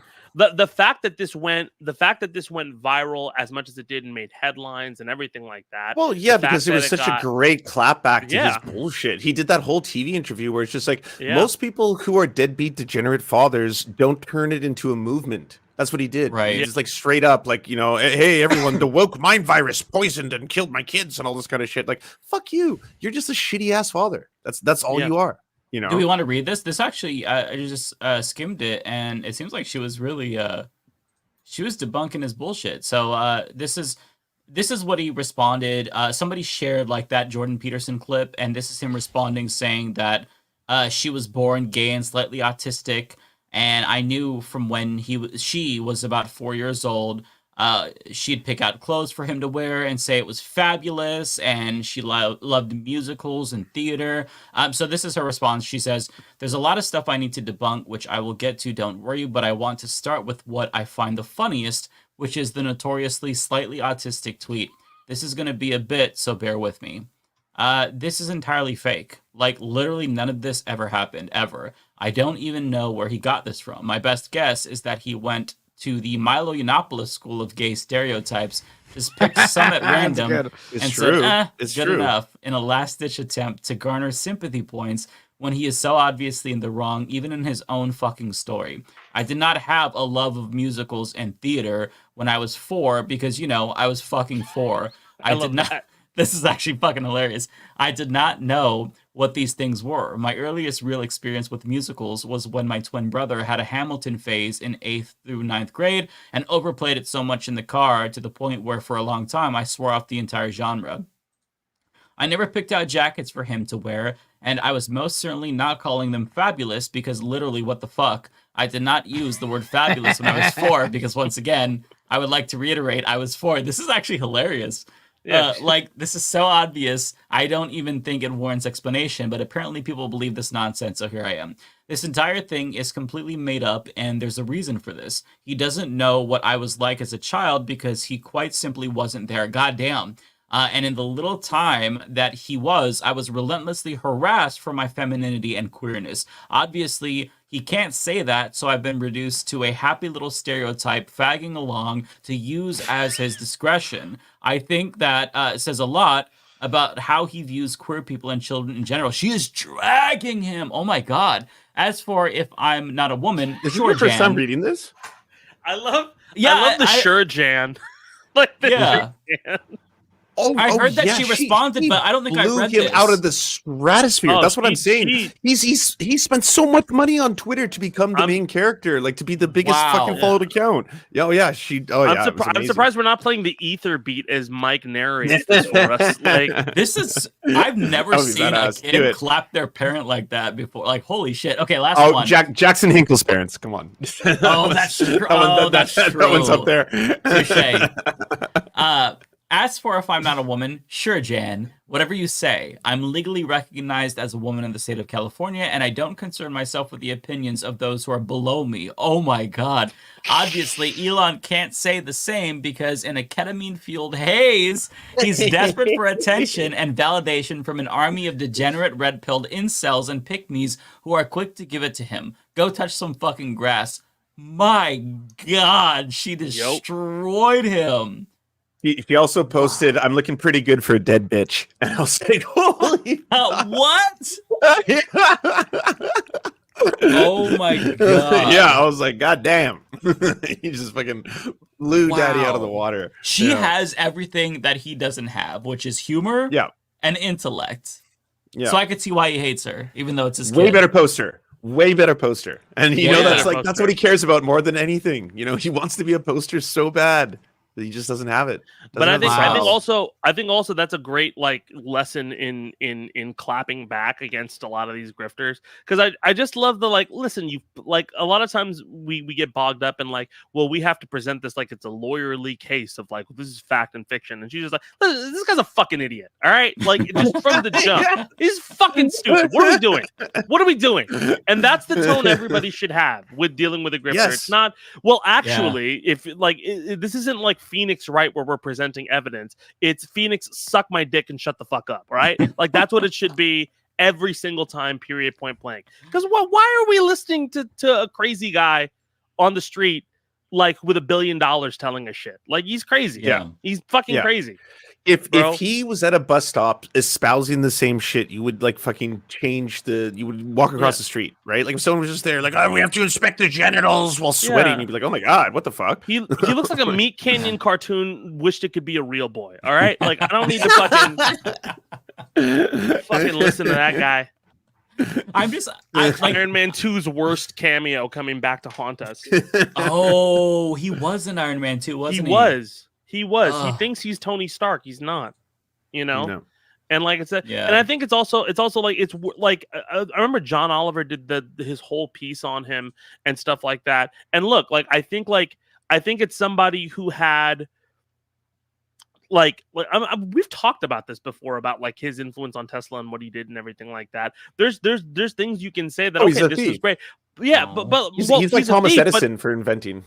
Definitely, right? Like, and there's things that he's done like in terms of like business wise that are great because they've done good things in terms of specific industries. But all of the damage he's done over the last it's a very mask off moment. Like this is a guy who tried to advocate so much for like, well, if you have more money and success, then that means that you should have more influence. And he is the poster child for why that's bad with how badly he's fucked up every mistake he's made, you know, especially X. The reason I brought up those numbers, like if your chief competitor Meta, who has shit the bed so many fucking times, is suddenly competing with you on your text app, like if they even have like a little bit of market share, that's bad, bro. That's not good. Like I work for Evo. And the reason they're doing so good is solely people looking for somewhere that's similar to Twitter but not Twitter because of what Musk has done to it. Like there is I mean it's different for me personally because of how I use Twitter and the audience I have on Twitter, but for most people, and I can even see this with just being on there. Just open up Threads, open up Twitter, and look at the feed that's presented to you. Yeah, one is a lot more enjoyable, and one is a lot more stressful. Yeah, in your face. There's going to be drama and problems. Oh my god! The culture of Twitter Twitter also lives off of quote retweets. Like a lot of times when people go on Twitter, you can tell. Like there's points where I have opened up Twitter, and I'm like, oh yeah, I want to just fucking shit on somebody talking shit on this subject, right? Like a lot of people feel like they want to quote retweet somebody who is disagreeing with them to drop some knowledge on them.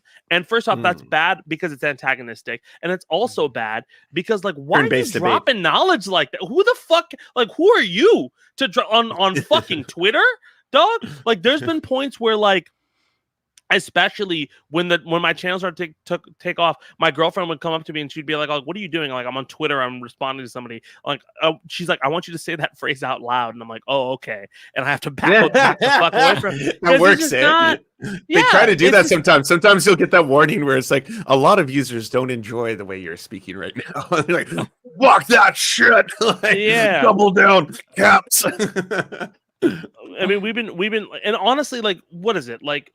We've been talking about this since he took over. We're talking about gaslighting. Every single thing people said would come to pass came to pass. There are more bots, except that it hasn't completely fallen apart. That's it. I never thought it was gonna. Everything's worse. Completely die. Everything's tomorrow. worse. Video is so bad. It's unwatchable. Yeah. It is like I can't play it on streams. It like within a couple seconds, it always gets that spinning wheel of death all the time now. It's like it's got to be the worst video player. And Threads added trending topics in browsing. They added it. It's not as robust, but they've added it. And I feel like that's a beginning of a problem for them, right? Mm-hmm. It's the Threads is Rock Band and they are Guitar Hero. That's great. You guys are doing great with your Slash right now. I don't think you're going to be around in a year or two. Also, there's a lot of fake activity on Twitter that's not on those other platforms. Like a ton, just a ton. It's a lot. The PIB bots kind of went away though. Yeah, that was funny. After taking over the platform for a while, I mean, like you could post about the most horrifying tragedy going on in the world, and suddenly just my feet in bio, my pussy in bio, my cock in bio. You're like, oh my god, what the fuck? Bro, this is a very weird app. I posted about my father passing away. And the first thing was like pussy in bio, right? And it's like, what is this? Bro, I'm not kidding you. Oh my god. Yeah, that's dude. so fucked up. That's wild. So fucked up. Wild. He would have laughed, but I. That's true. He's somewhere. He's somewhere. Just click on it. And I'm like, no. It's funny now. I feel like we're getting PIB bots on YouTube. At least I am. Every time I post a video, I'll get compliments of like, "Wow, it's such an engaging topic." Like 10 seconds in, and it's just like a close up of like a bikini shot, and I'm like, I don't understand why is this happening on YouTube. I didn't know that. That's really steal funny. Comments like giant. Like somebody will write like a giant essay about like the detriments of the two-party system, and then you click on their thing, and it's like all like, by the way, you want to see me in my own like just something crazy, and you're like, what is this? They have 2 subscribers and they joined like an hour ago. Like, God. One of them has to be real. There has to be at least one woman who really wants to show me her pussy in bio, right? Yeah. At least I mean, one. I'm flattered. I'd love to think that all these women are like, "Oh my god, please let me show you it." But it's like, I have it's to not show real. you this pussy. It's the greatest pussy of all time. Like, ladies, let's calm down. There's statistically there's just one who's like a real. It's like, god damn it, I thought YouTube was the place to do this. The perfect storm. God. What happened to David? Is he gone?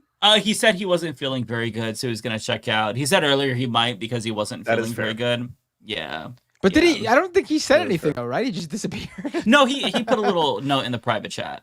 Oh, I didn't even see it. Oh, okay. Oh, okay. Mm-hmm. Always check the private chats. Yeah, you never know what's gonna be there. Might be a little P, or a B in the private chat. Right. Yeah. Sure. Yeah. Was it? Okay. Thank you for that, Mike. Yeah.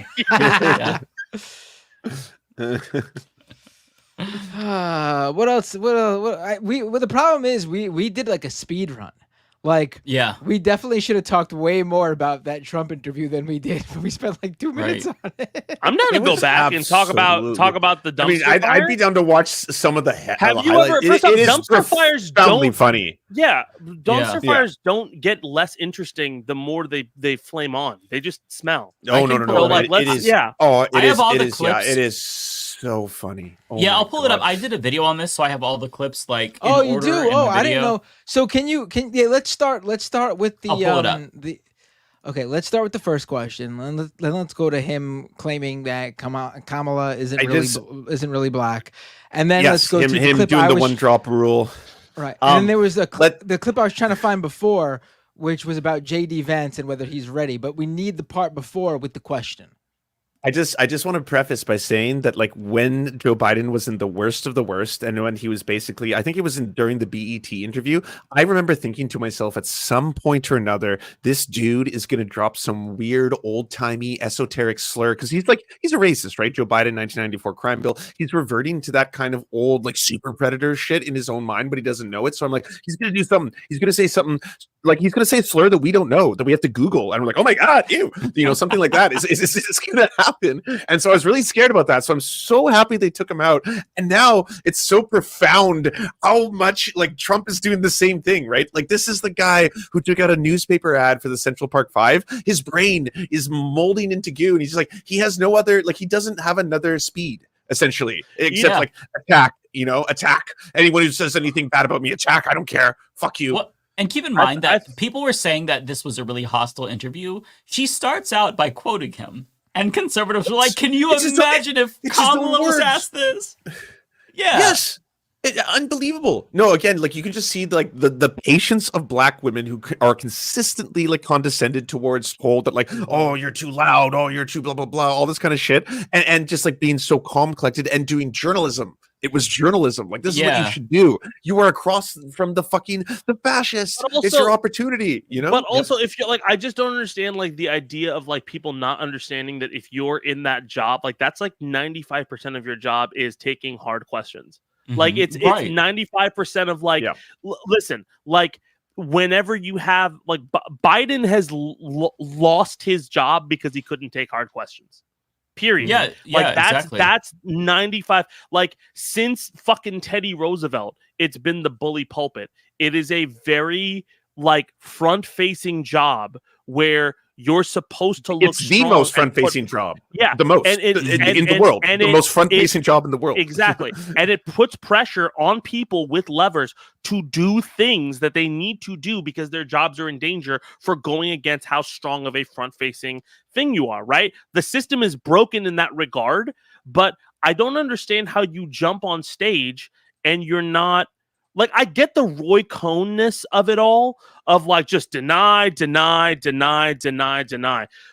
at a certain point, if your goal is to project strength, you just look like a bitch, dude. Like it just looks. Who refuses to debate? It looks like a bitch, and I'll bring it back. Not to bring it back again to the not like us thing, but like look at other figures who have done this. Look at fucking DJ Academics, who fucking like he's known as a glazer. Because of the way he just goes and figures, like he just can't take a hit. Like you look bad. And it was really funny that he was invoked in the beef too. I love that. Just watching him react to hearing his name. Yeah. He's like, wait, what the fuck? Yeah. Like let's just be very real. Ben Shapiro is the DJ Academics of the Trump world, right? Like let's just be very real of that. I like that. Yeah. That. I got no idea what any of this means. It's like this is all gibberish to me, but entertaining gibberish. Have you not looked at any of that beef? It was explained to me. He's rocking metal. Bender, I am so mad at you. I want to start. You need to do this. Like, okay, first off, this is home. I think me and Mike are the hip-hop to shame Bender into doing this. All right, this I needs to be your homework. Don't care about this beef. I don't care if you don't care. Yeah, it's important. You're an American cultural critic. You need to know this. This one is. Oh, God damn it! All right, fine. My partner was like, "It's so cute how like all you boys are just invested in this, and you're like pulling apart all this. This is grown men writing poetry about each other." And she's like, "It's so cute." The song is good. Let me every detail and nuance and like Bender. When we eventually meet, I just want to see you crip walking to not like it. That's all I want to see. I just want to see you crip walking. I don't know if I can do that. I too want to see that. I too want to see that. Yes. Break the internet. The Bender crip walk. The Bender walk. Bind walking. Bind walking. Oh, I like that. I should create my own. Yeah. You should. Because it probably will not look like what you want me to do, so it will need to be called something different. It'll be Bender. It'll be Bender with an SM7B in his hand, just talking about. The Twitter API is terrible, and I feel like Twitter API is terrible. Yeah. All right. So this is the first part, the very first question he was asked at the what is it? NABJ. I can't remember. Oh, all right. Okay, I got it completely fucked up. What did you think it was? NABJ. National Association of Black Journalists. I could not remember the acronym for whatever reason. It scrambled up in my brain. Mike has these clips because he ostensibly did a number of videos. I watched the.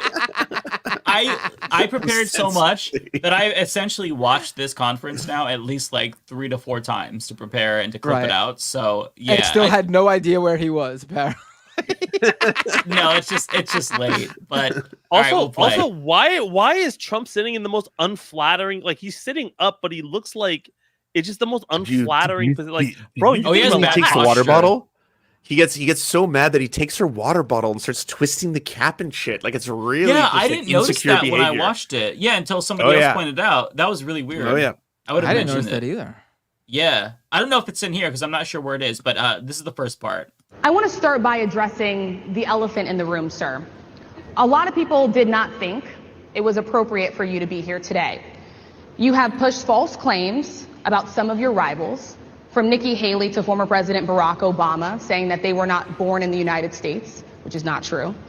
You have told 4 congresswomen of color who were American citizens to go back to where they came from. You have used words like animal and rabid to describe black district attorneys. You've attacked black journalists, calling them a loser, saying the questions that they ask are, quote, stupid and racist.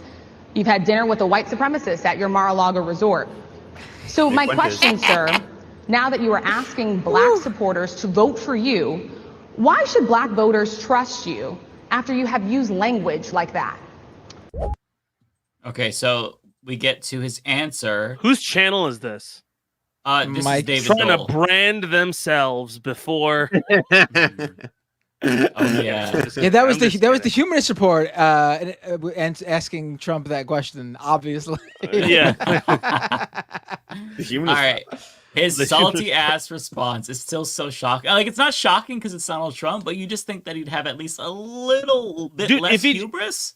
If he just cut the saltiness, he would have knocked that question out of he would have been able to, like, just from a political calculus, he's a crazy racist person. But like he could have very easily just been like, if he just did his whole shtick, like I've been the best, I'm Abraham Lincoln for reincarnated into this giant orange pizza the Hut or shit. I've done more for black people than Abraham Lincoln. If he would have just done that, like it would have at least, like it would have been. I mean, he does do that.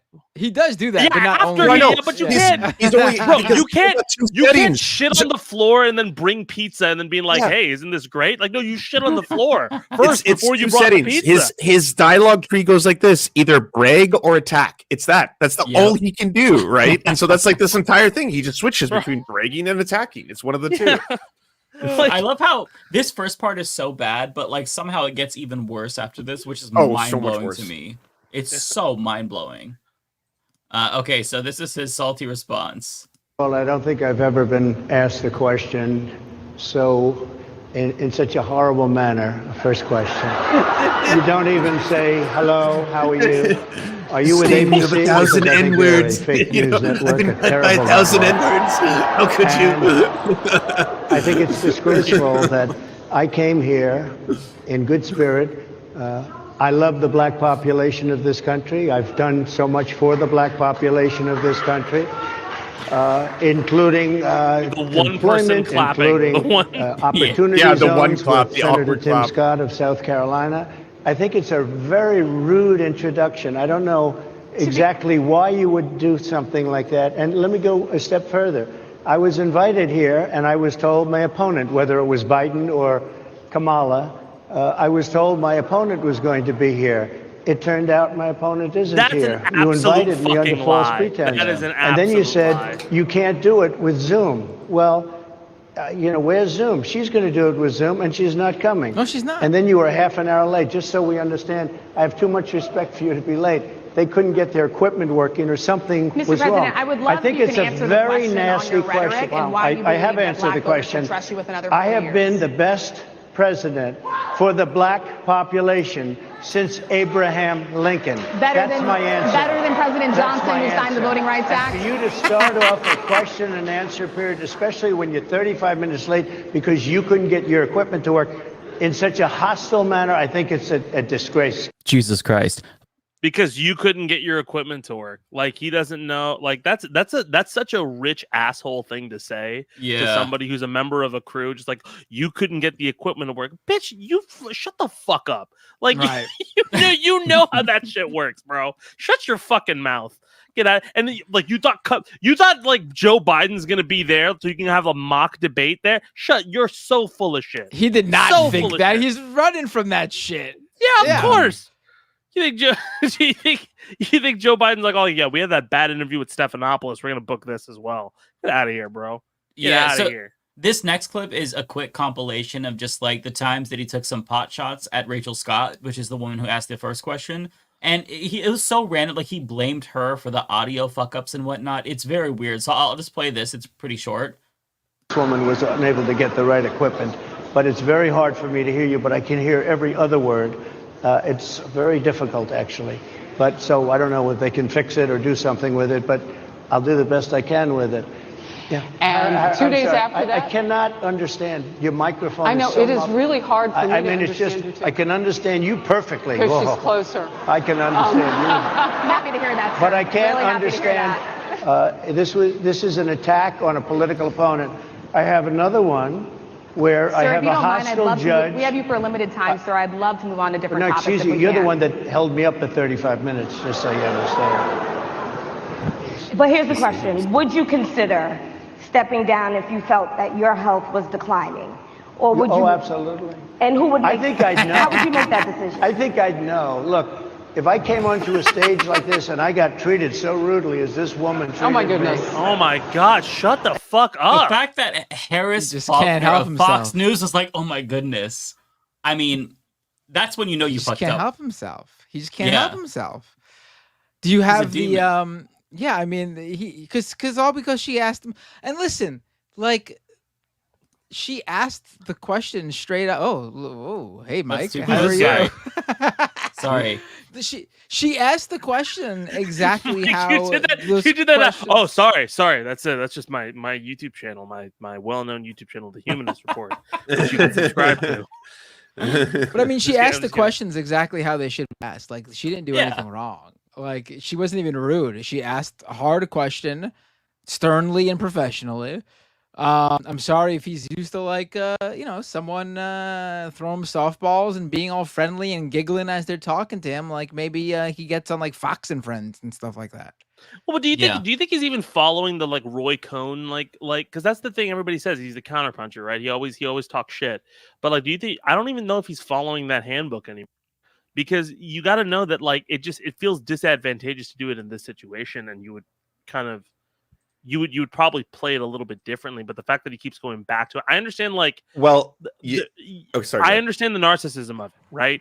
But like, you also have to, like, if you've seen him talk in interviews and what his whole philosophy is about doing press, his philosophy is you never let him get an inch edge, like you never let him get any inch on you edgewise, right?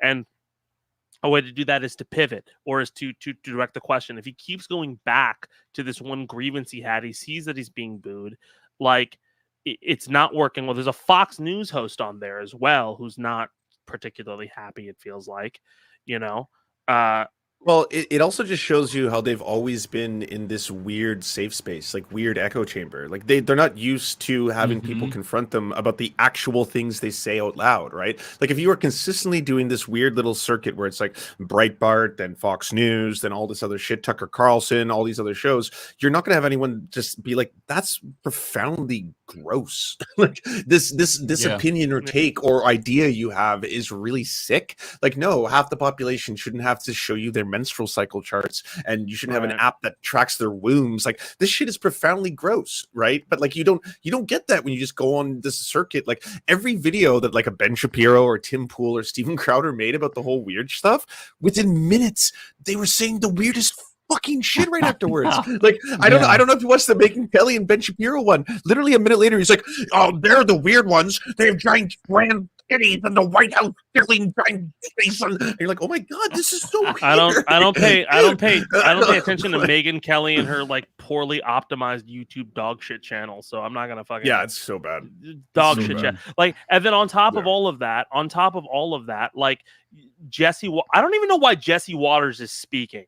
Like for the like after he did that like I don't know why he wasn't taken off of that channel with how unfunny he was on that one segment where he went to Chinatown and tried to throw in a bunch of weird Asian American stereotypes and got ripped the fuck apart by all of like he did that thing like if you vote for a woman then you're actually transitioning. Like shut the fuck up, Jesse. What the fucking But this shit is strange as fuck, right? Like if I have a lot of friends in my IRL who are not like this, right? They're not super political. If you talk to just normie family members or people who aren't really tuned into politics, they don't think this way. Like they're not just like Bud Light makes you queer and like shit like that. Like that's just profoundly strange, you know? I think what I find annoying is just like again, like I just come back to them projecting it like it's strength. Because it's just such it's so bitch made, dude. It's just like coming from like hip hop and other shit where like your reputation is on the line and you are talking shit to destroy somebody else's career and watching people get so fucking bent out of shape over fucking like, hey, you said these things, defend it. Like, what are you doing? Like 30 minutes late, you're gonna get all fucking mad. 30 minutes late, bro. Like that's 30 minutes late in production is like a fucking miracle. Like, what are you talking about? Everyone sounds fine. I don't know. Like maybe it was just you know. That's I'll give him that. That's probably the monitors on stage because whatever you hear, is that it? Okay. Yeah, whatever you hear them listening to, right? Like there's also monitors on stage that they have to have so that the speakers play back to them. So whatever they're probably saying into the mic because they're far enough away, right? It'll probably play through the front of house speakers so people in the back and everywhere in the audience can hear them, but they on stage can't fucking hear anything. So they have to kind of hear what's going on in the back. It's a hard even though everyone but Trump has no trouble with it at all. No, like everyone else hears each other a couple. The lady on the edge of the couch said that she had Harris. difficulty Yeah, the Fox News one. What's her name again? The Fox News Harris host? Faulkner. Harris Faulkner. She agrees with Trump that it's hard to hear. Hard to hear. Do you think she's defending him, or do you think she's being? It's plausible that it could have been like. I think she's probably exaggerating, but maybe there's a little. She just wants to be a little bit.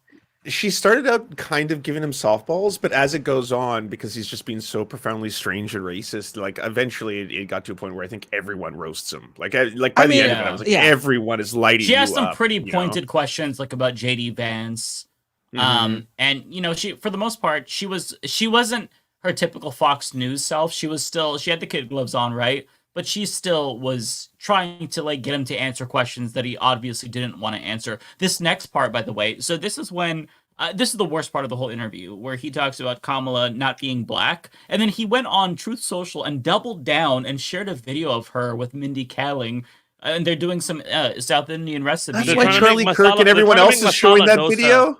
Yeah. They think it's a gotcha. Mindy Kaling is like, hey, they do. We're both They Indians, so this gotcha. recipe is for both of us. And Kamala's like, yep. And they're like, see, got her. She's not black. She said she's Indian. It's so fucking insane to me. Yeah, it's weird. I had no idea that this was a thing. I was seeing think, posts where a guy was talking about. He's like, it's really strange that she speaks differently when she speaks to different crowds. I was like, is this baby's first code switching? Yeah, like, what's going on? Like, what's going on? honestly, like with this whole thing of them like saying that she's not black, I honestly can't help but hear it in like the Borat voice, like them going up to her and being like, you are black. Well, I think the actual quote that he said is that she turned black. Like he actually says this. So I'll play this. There's a lot to this, but I think this one is like the worst part. So we have to at least watch this. Have labeled Vice President Kamala Harris, who is the first Black and Asian American woman to serve as vice president and be on a major party ticket, as a DEI hire. Is that acceptable language to you? Can you tell those Republicans and those supporters to stop it? How do you define DEI? Go ahead. How do you define diversity, equity, inclusion? Okay, yeah, go ahead. Is that what your definition? That is Give me a definition. I was like, give me a definition. Sir, I'm asking you again. This is because you're in an echo chamber. Like if you talk like other people don't think it's the N-word, right? But if you only hang out in the right wing where they all think it's the N-word, it's a substitute for thing I don't like, then yeah, you're gonna talk like this. But normal people are like, wait, what? That's the literal definition. I mean, it seems like they forgot that it actually is an acronym that stands for something. Like it actually has a big. Like he asked her, "What do you?" And she answered it very easily. And then he's like, "Well, it's the definition." Yeah. Oh, he thinks DEI.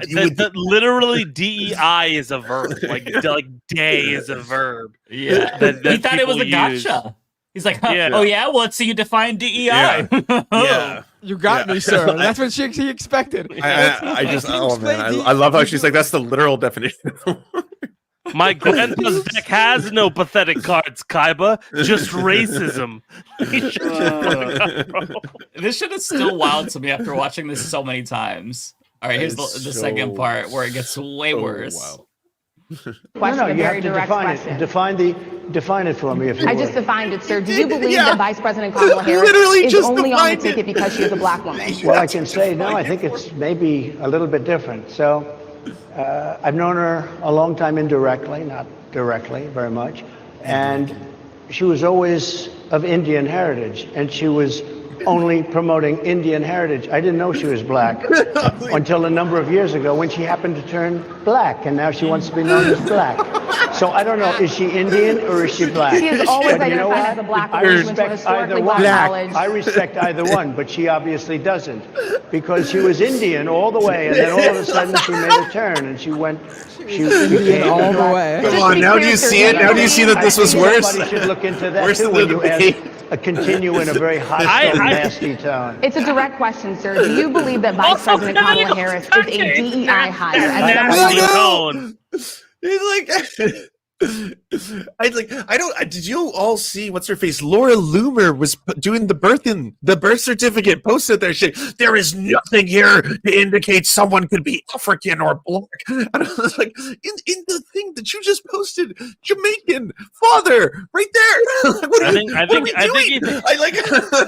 I think he thinks a mixed race like a. I think he thinks a mixed race like a talent tree. Like when you're born, you have to select the talent tree. Yes. To what build you want. Select, yeah, your attribute settings, like yes, +5. Like, what are you doing? What are we doing here? Have you all just learned for the first time what multiracial is? You complain about this shit all the time. You're always complaining about it, and you don't even know what it is. Well, here's the other thing. Like I don't even think that I think the cartoonish racism is one thing, but also the way that he tried to throw that attack out with I've known it it just that seems like they tried to workshop that. Like that seemed like a plan of attack. I don't know who the fuck is on his team, but bro, MAGA. That's some it. severe, Just MAGA. Yeah, that's the only people who don't see this as profoundly racist and strange is MAGA. Like old white dude being like, "You're not black. She's not black." Like what the fuck?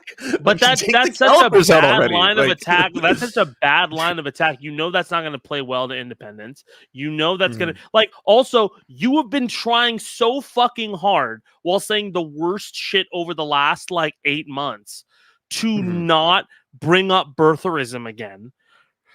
And this is it immediately calls back to it. It immediately calls back to it. It immediately embroils you in the worst thing. Like I feel it's as time has gone on, it just seems they are so ill-equipped for what would have.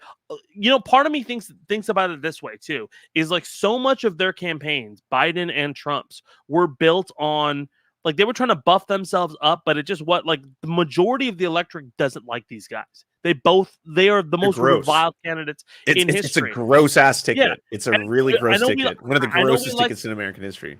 I know we like to think that MAGA people just eat them up, right? But listen, the stands for Trump are people plug their nose and vote for this guy as well, which is insane that they do that, but they do that. The fact that the race has changed, I don't think he understands that he is an unpopular candidate. Like he's profoundly unpopular. His entire platform, the reason it was doing so well was in comparison to Biden. It was the same strategy Biden had. Trump is bad. Don't vote for this guy because he's going to destroy democracy. Don't vote for Biden because then you're going to have a woke land where everybody is trans and, you know, Olympic athletes actually win their medals and then we can't complain. Like he wanted to have like it was profoundly the other guy is worse. That was the whole strategy. And that's probably why we felt so similar to 2016, because that was both of their strategy.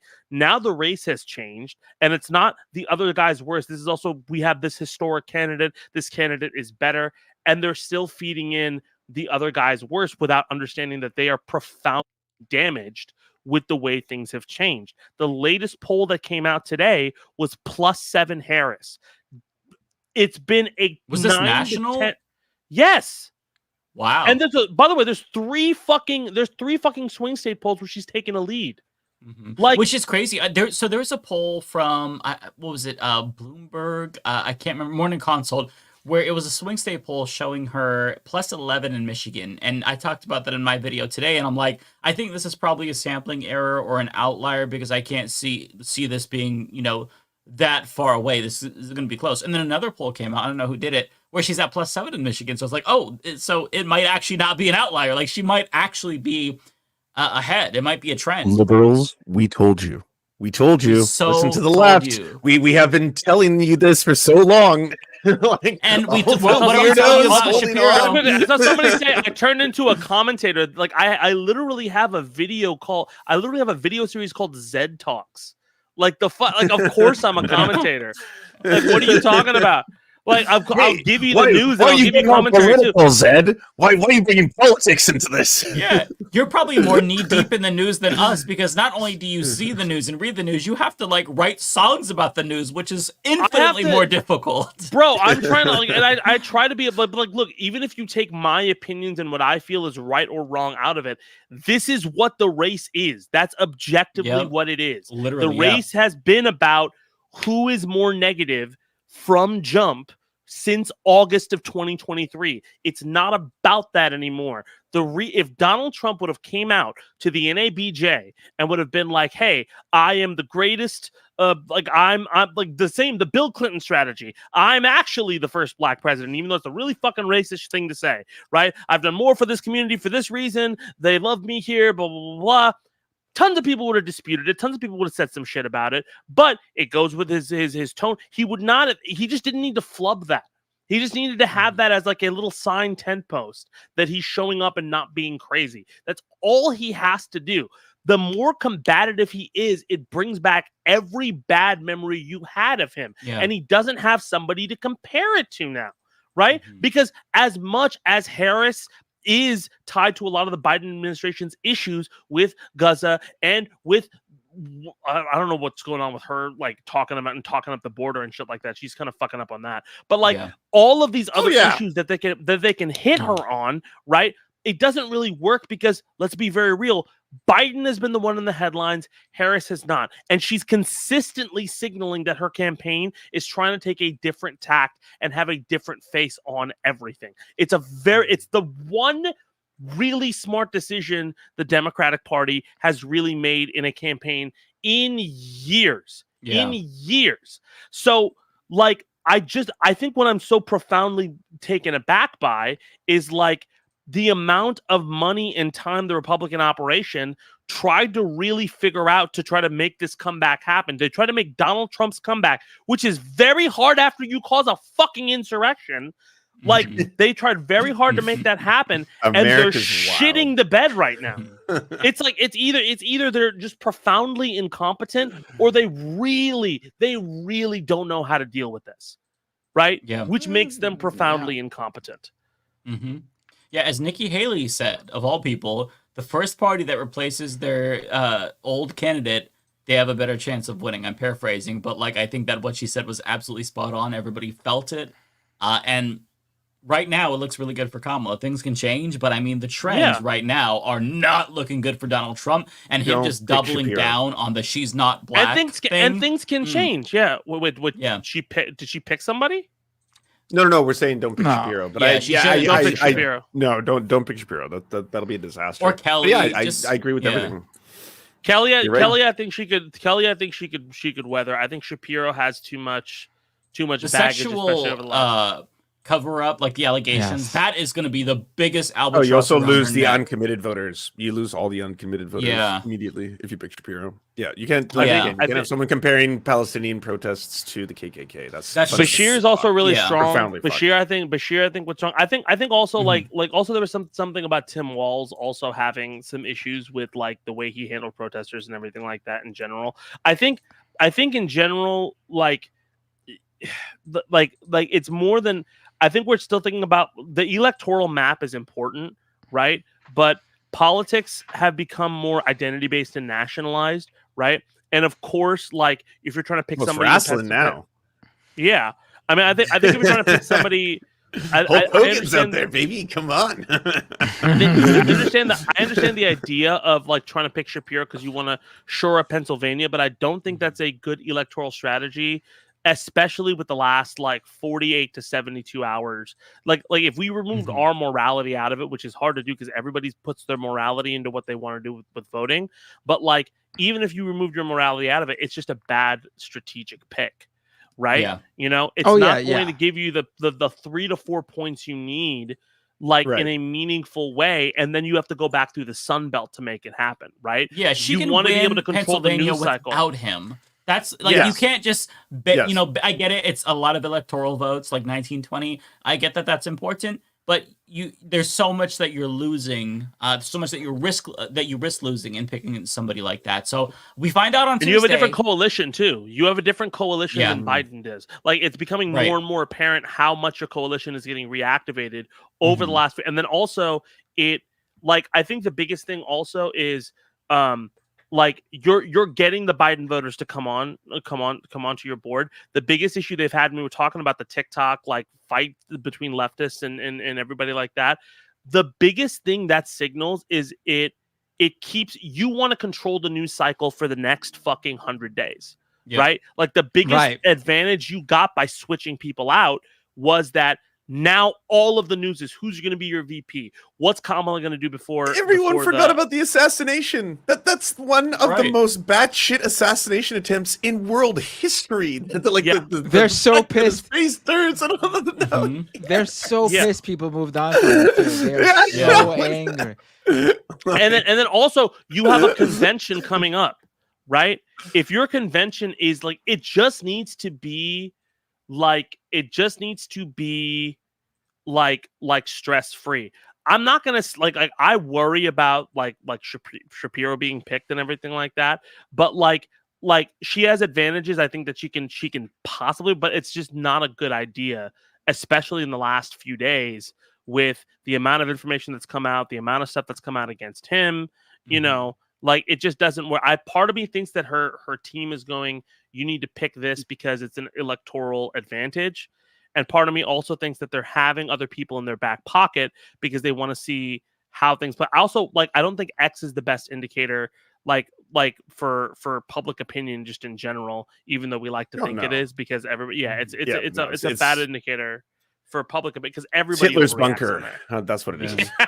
Well, I think that like it sounds silly, but like Lance had a really good point about how, you know, if you pick somebody that kind of takes the wind out of the sails of young people who are shitposting online, that you're losing a lot. Like people don't understand how much momentum young people can create that is organically. Billions of dollars. Yeah, you billions want of the dollars shitposters. worth of TikTok. Yes. Yeah. Oh my God. Have you looked at TikTok for 2 seconds? And they have, by the way. This is the reason you're seeing the Brat Summer. Like it doesn't appeal to me at all, but like this shit is actually clever. Like right now, and fucking like Mike. I don't know if you've been like Pride is going on right here right now. So like the gays in Canada are all about the like fucking the Harris campaign. Like they are so excited, right? Like it's just like it's outrageous. So I was like, there's this new energy to the whole thing.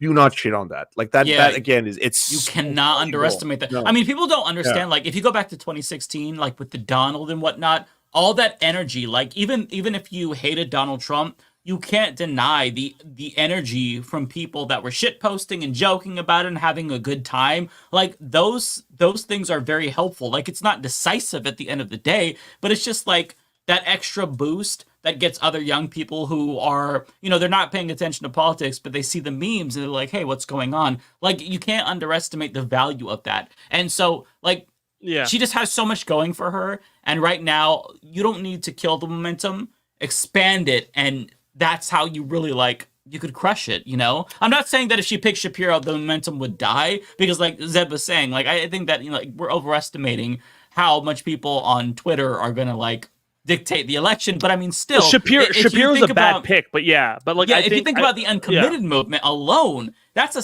slap in the face to them. Like, all those people who could be writing for you or could be persuaded, now it's a lot more difficult to get them on board if you pick somebody who said that the he's also a protesters school like voucher KKK. guy too, right? Like, he's shit across the board. Yeah, like, he's pro charter the schools. school voucher He's shit. Like, he wants corporate tax cuts. He has an Obama impersonation that's so insufferable. It's so bad. I can't unhear it. Every single time I see clips of him now, all I hear is him doing an Obama impersonation. I'm like, oh my god, I cannot stand that shit. Beto O'Rourke got under my skin. Pete Buttigieg got under my skin. Stop being a swagger jacker. Come up with your own persona. I hate the fake Obama bullshit. Yeah. The Obama impersonation is so cringe.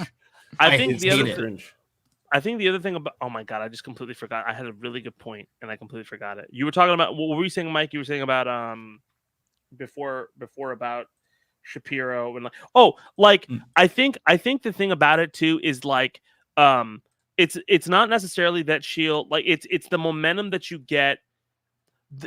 There's a famous photograph like that I think everybody here has seen in 2008 of Obama at an Ohio rally, right?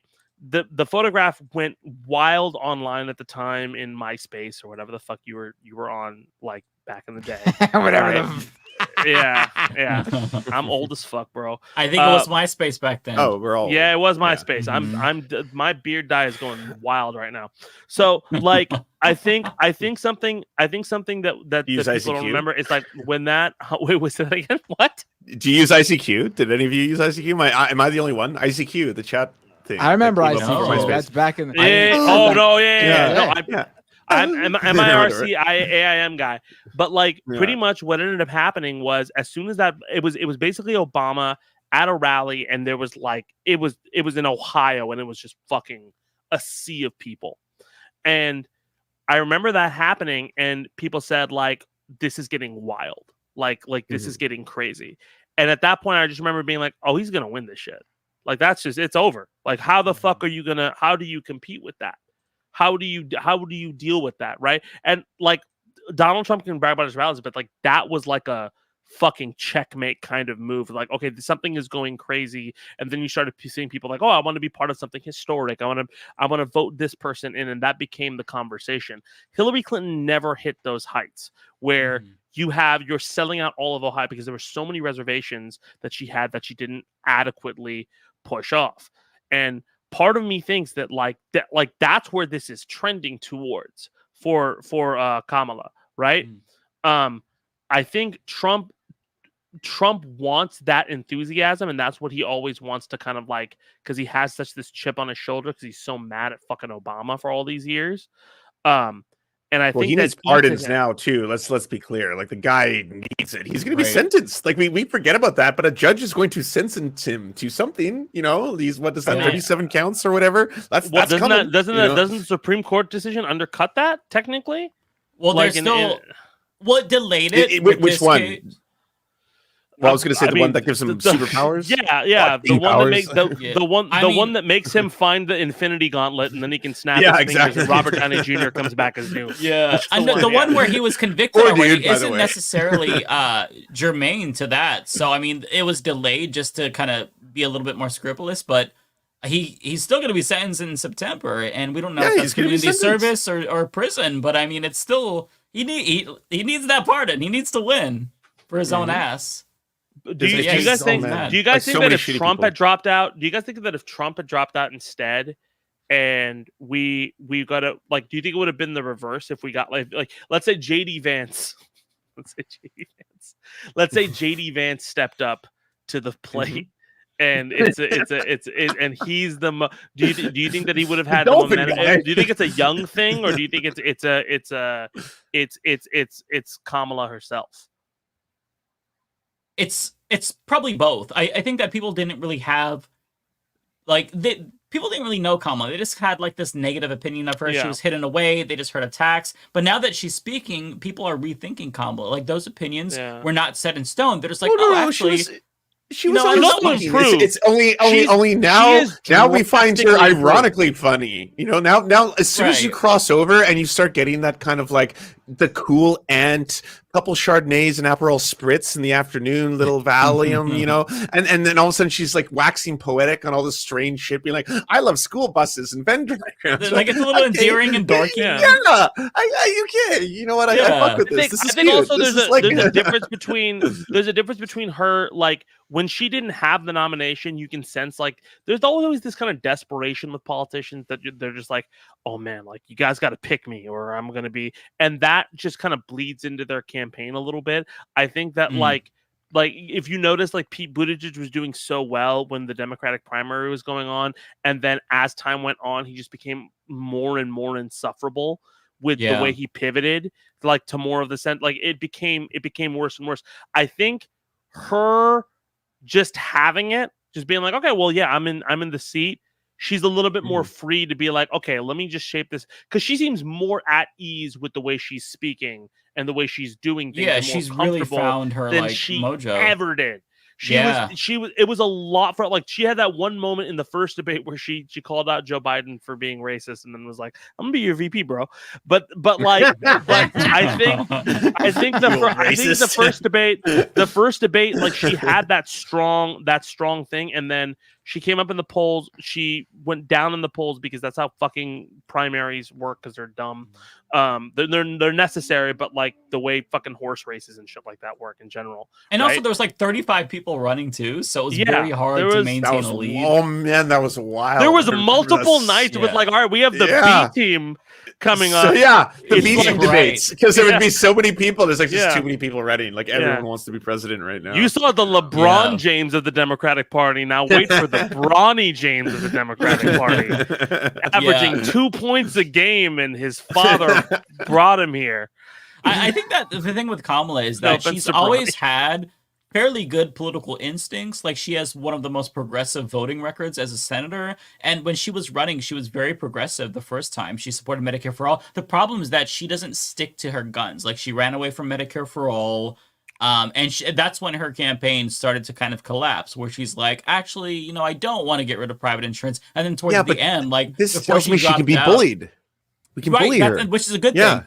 But like before she dropped out, then she was, the last debate, she was pressuring Elizabeth Warren about trying to get her to agree to like ban Trump from Twitter. And it's like, bro, what the fuck happened here? So she has talent, and she has good political instincts. Now it's just a matter of like her trusting her instincts and not trying to like listen to the consultants and the strategists. Like, don't overthink it, just be yourself. And I think that the reason why she's doing so much better now is because she's just like letting her hair down and being herself, and she's way more likable than other politicians because she just seems like free and fun and pretty endearing. Like I hate the whole cliche about a politician you want to have a beer with, but like, she's a politician you want to have a beer with. She's the fun aunt. So that's why I think it's Kamala, and it's also just like the savior, because it's not Biden, it's not the old dude. So it's a little bit of both to your question, Ed.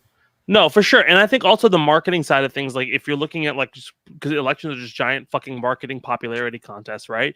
Like I think if you're looking at the way it is, like a lot of people have tried to market the idea of like, okay, well, you have the city voters versus the rural voters, and the rural voters, especially in the last few cycles, like white white non-college educated voters have made huge strides in significance. And now that the coalitions are changing and everything like that, I think a lot of people feel like, oh, well, the internet momentum is not real.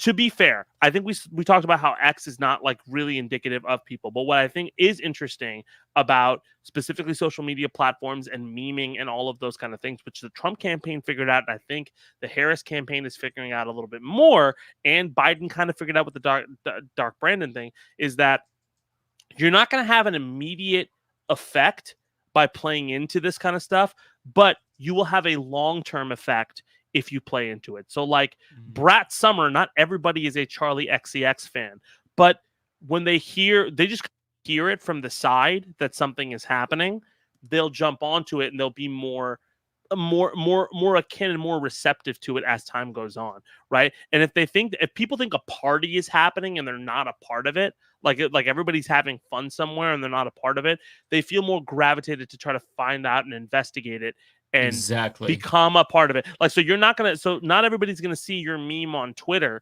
but they'll be outside at something, at a functional event or in line somewhere or with a friend, and they'll be like, hey, did you see this meme? And that's how that spreads organically through social interaction. And like, I know I'm like kind of being all heady about it, but I think that kind of strategy has definitely helped in the last few weeks. Because I've had more conversations about the presidential election that have not been like, oh, right. Yeah, the vibes are different. Nightmare world all the time, nonstop nightmare. Again, because they got so gross. Because the right have become so grotesque. You have conversations, you know? Yeah. I was gonna say, so it's 7:45. We should probably get the super chats, but before we do, 7:45. You over there on the West Coast. Well, 7:45 / whatever it is, where do you on live, the other side of the country. Hey, Mike. I'm in New York. Fucking loving You're in New York? Life. Bender. The next time we have a fighting game tournament, like in New York or Chicago, take a train and I will get you in and you can come hang out with us, and I'll fucking like any of you guys are invited if you want to come through. And I want to hang out IRL. I love IRL shit. Yeah, I'm a grass toucher. I love to touch the grass. Oh, that's lovely. So we have Combo Breaker is in Chicago during Memorial Day weekend. So if you want to come through, whoa, no way. Yeah, Memorial Day weekend. That's like so we can hear Mama speak 8 months away. That's right. Wow. That's right. We're like, so if we're not in a dictatorship and you want to see people play Street Fighter, oh man, it's gonna be a good time. Yep. If we're not in the camps by then, we're gonna be having some fun. Zed, do you want to plug your shit? Where can people find you if they enjoy the sound of your voice? Thank you so much. Thank you guys also for having me. Sorry I rambled a bunch and was all over the place. No, shut up. We love having you, and we love your input and your commentary. Yeah, and we all have ADHD, I appreciate so we're fine. Yeah, absolutely. You're in good company. I actually clinically do have ADHD, so don't worry. You're in good company. Yeah. It's not just the memes. You can find my channel like Zaid Tabani, so just youtube.com/@ZaidTabani, ZaidTabani. You can search Freestyle the News in YouTube. I do a news show every single Sunday where I wrap all of the best news stories, and then I do a little bit of a breakdown right afterwards. I also have another show where I talk about stuff every so often. If you like music and you like fighting games and stuff like that, like Street Fighter and everything like that, I am the music director of Evo. So we just released the new Evo album for the big event that just happened called Rush, the Music of Evo 2024. Oh, you listen to it? Oh, yeah. I see your posts, and I just like I love nerdcore, I love hip hop, and I love video games. So like I fuck with that shit. Yeah. So we did a fucking K-pop song this year too, which is what's crazy. Like it's a bunch of different genres, so it doesn't have to necessarily be rap. If you like rock, if you like Paramore, we have a fucking amazing Paramore-esque song. If you like Ruby, that Rooster Teeth series that unfortunately went away, Casey Lee Williams is on there and she's fucking killing it. So it's a great album. I'm really, really proud of it, even though it took every single ounce of life out of me to make that album. But it's available right now on Spotify and Apple Music and all of that kind of stuff. It's a really good time. I promise you'll have a good time with it. I appreciate you guys for listening to me, and I hope that if you disagreed with me or any of those things, know that I love you, and maybe we can have a Red Bull and talk shit together, because talking shit is fun. Also, whatever you do right now, I know that you go subscribe to my channel, but after you subscribe to my channel, I want you to go to Matt Binder's channel, and I want you to constantly put in the lyrics of "Not Like Us" into every one of his comments, and I need you to let him know this is a deal breaker. You need to follow this beef, Matt. This is important. If you got so much catch up to do. Yeah. Hey, by the way, random shout out to FD Signifier. By the way, FD Signifier's new. I've watched maybe close to, I'd say, 50 or so videos on the Kendrick and Drake beef, and no one comes close to how deep FD goes. And I think it has a large part to do with the fact that he's older. He's older, right? Like, so he's an old school hip hop. I need to watch FD that. went to Evo, and I was trying to find him, and I couldn't fucking find him. So I'm. Oh really? FD, oh no way, bro. Check your fucking DMs, bro. Like we were hitting it off on like the podcast. He's like, "Oh man, I really want to go to Evo." And I was like, "Oh, that's cool." And then like we didn't fucking meet up. So big time, big time to you. Oh no, I'll put you on a fucking mad. Just want to say, if you are going to come to my YouTube streams and just spam the live chat with "Not Like Us" lyrics, preferably not the certified pedophile line over and over again or something like that. Every time Matt's trying to make a salient point, you just see people going wop wop wop wop wop. That would be so funny. I mean, yeah. That's amazing. Do you guys? I only have 2 super chats. Do you mind if I read them first? Because I do have to watch you go, but I'll stay for a while. Yeah, feel free. And Zed, feel free to stay as long as you want to, or bounce. It's totally up to you. Usually we go a while, so Give me 1 second. Okay, go ahead, Lance. Well, okay, while he's doing that, can I thank A85 Ramos for the $5? If Shapiro, so popular in Pennsylvania, literally has only served 2 years as the governor, why can't he just win it for her without taking up the VP spot? Great point. Agree. Yeah. Cosmere Dragon with the $10. Will you post a video of your reaction from the infamous Trump interview? Your analysis was on point. Made me giggle. I'd love to send it to friends for a chuckle. Absolutely, I will.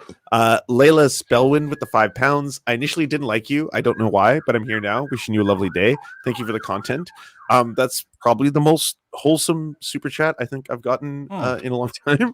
So that's cute. How cool. do you not like Lance at first? He's just so wholesome. Like, I don't understand that. There's a very large section of the internet that really hates me. They call me a race traitor.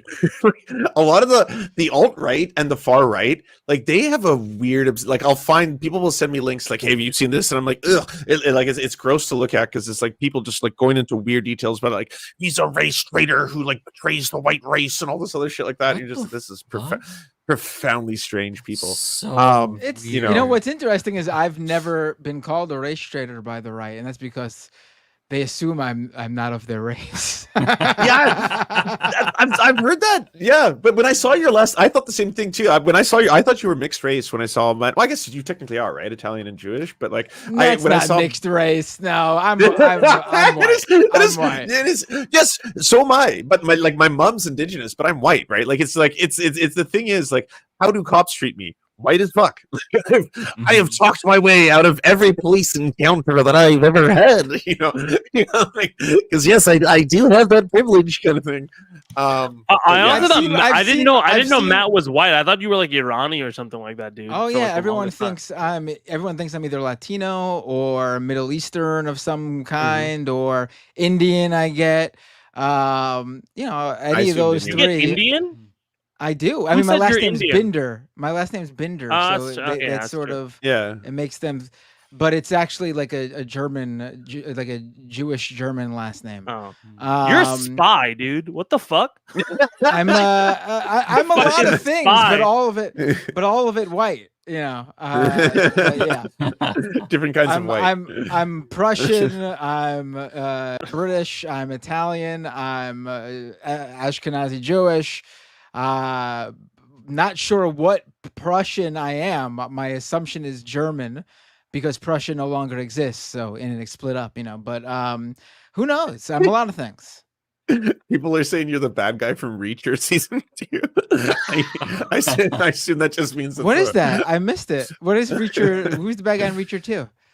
You're the bad guy in Reacher 2. But like, what is it? Like, why am I? You like if you turn on Reacher 2 right now, there's a guy named Matt Binder, and he looks exactly like you. Is it really? Just yeah. No, I'm just kidding. Just quickly, so where Red, is thank you it? for the 'Cause $2. I Our would Vance's believe you kids because- half Indian and half couch. Calm like a bomb. Thank you for the $2 for the Chico treat fund. And all y'all, you're up. That's funny. Go. Do we want I to, was gonna Matt, say just go before, through? Before I was going to just say that I would have believed you about there being a character in Reacher 2 with my name, because the other day I turned on Netflix and Netflix is recommending me a new movie about like a spy, and in the summary it says the spy's name, and the spy's name is literally my dad's name, Alan Binder. Oh, no way. Yeah. Oh, wow. In this new Netflix movie, and I had like a double take because it's very weird that they recommended me that movie front and center. Interesting. Do we want to just go through all of our super chats like we did last time, Matt? Make it a little bit quicker, one by one. I feel like that was a really quick system. I know there are a couple ones people asked me, but I have to go soon. So yeah, I don't want to like. Well, why don't you read any of the ones that mention Zed then? Yeah, we'll do that. We'll go to the Zed mentions, and then we'll do one by one, and then we'll get out of here. So this one I think this is for Binder for Zed. Yeah, Meow 9. That's on MK1 Chaos Reigns, weak guest characters. Well, as somebody who got to do the last song on MK1 and everything like that, here's what I'll say. Flex? Humble flex. Yeah. Look, here's the thing.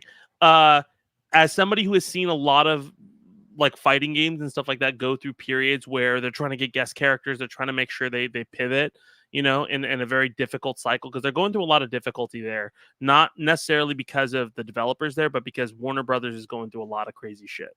Right? Like if you're at all involved under the Warner Brothers umbrella, there's a lot of stuff going on that's very difficult, especially because they're cutting jobs, they're selling off properties and everything like that. And NetherRealm is caught in the middle of it. They are trying their best with what they are given, right? So I will always have some sympathy for the people involved. I know that they care a lot. I know that they're trying to work. I'm not trying to give you like a PR response.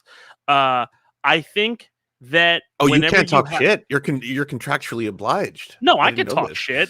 I can talk shit, massive shit, right? Like the fucking Evo is done. I can talk all the shit I want right now. So don't bait me. Like I think Conan is fine. I think the T1000 I'm excited for, right? And I think whenever you have T1000 looks cool. Yeah, I think whenever somebody goes, oh, these guest characters look weak, they always end up proving you wrong a little bit, right? And Street Fighter V, listen, Street Fighter V was the Dark Ages 2 for fighting games. There's a lot of people who weren't playing them, and it was very, very tough. And the fact that they ended up having certain characters that were not exciting to some people, but became exciting later on, should tell you that the developers are listening to people and fans. And, you know, if you ended up seeing Mortal Kombat 1, the finals for EVO, it was incredibly exciting. But even with 2 Johnny Cages, which are was that the final match? Johnny Cages? Yeah, it was Johnny Cage versus. Oh, it's one of those things. It's one of those things when you see like competitive fighting games, and this is something that I haven't talked about as much, but it's like because it's becoming such a job at this point, it's very hard for when a new game comes out for the meta to not be dominated by like 2 or 3 characters. It takes time for games to kind of develop out. So like last year with Street Fighter, there was a lot of Kens, a lot of JPs, and a lot of it was very kind of homogenous with a lot of the character selection. This year, after the patch, it's wide open. There was so much selection for different characters. It was an amazing. Even if you don't follow like fighting games, worth just kind of taking a look and seeing what it was like. And it was a lot of fun to watch. So.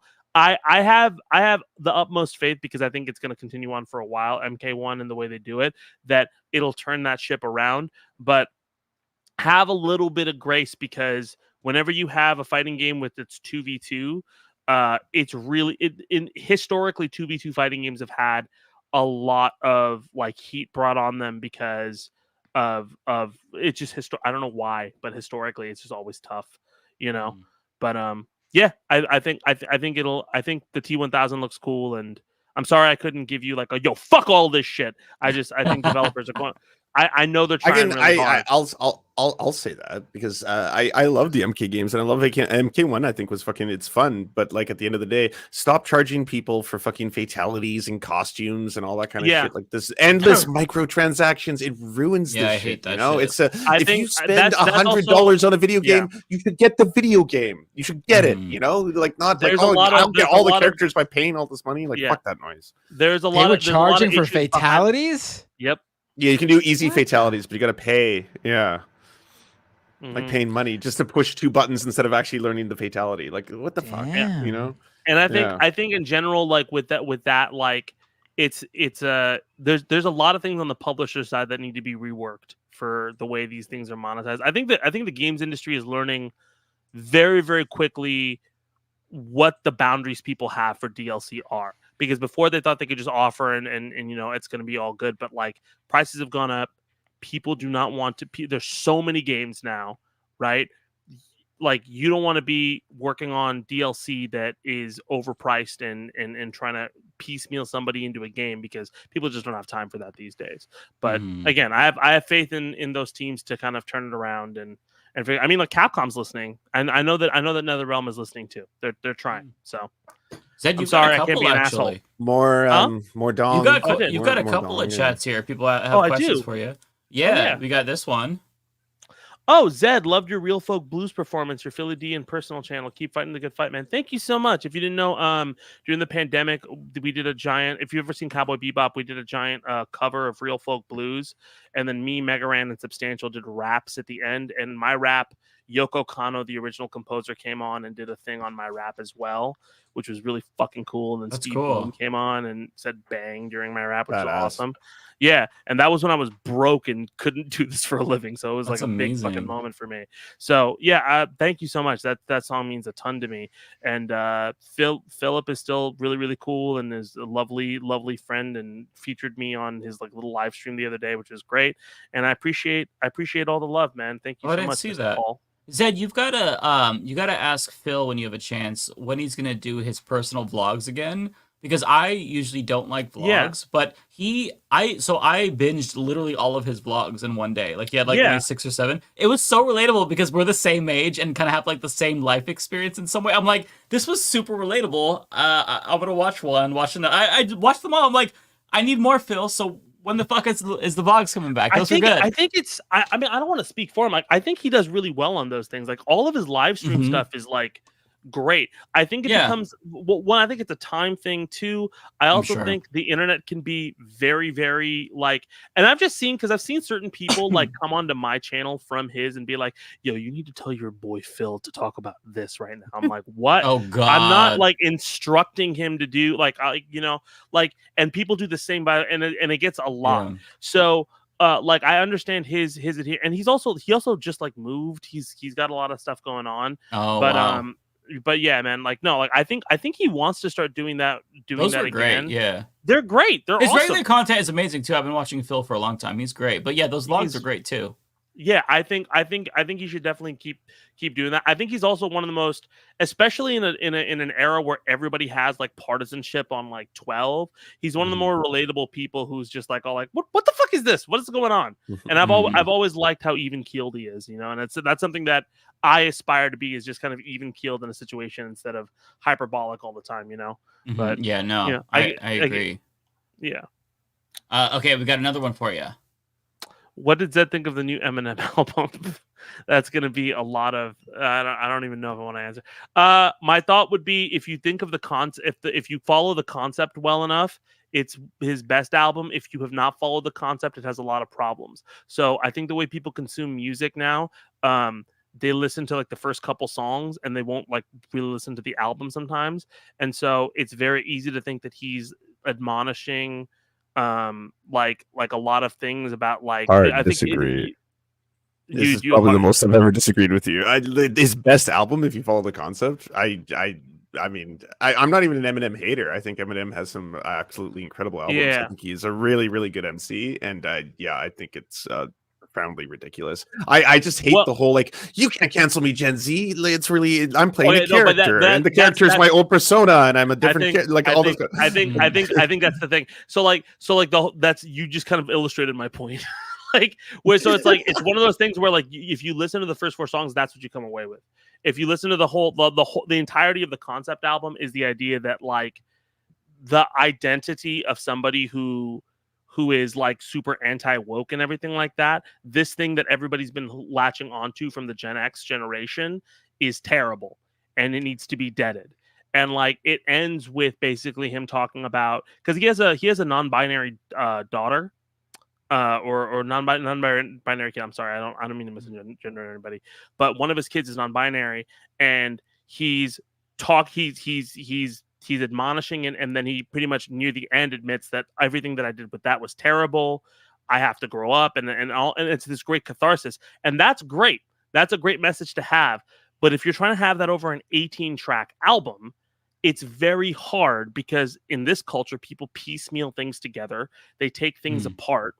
And it's very hard for you to deliver that message in a way that makes sense and works, right?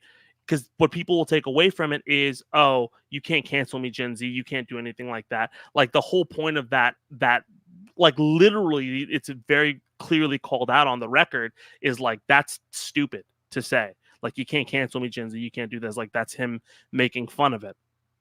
But people aren't going to get that if they're listening to like the first 4 tracks and they're like, this is fucking dumb, I'm going to turn that off.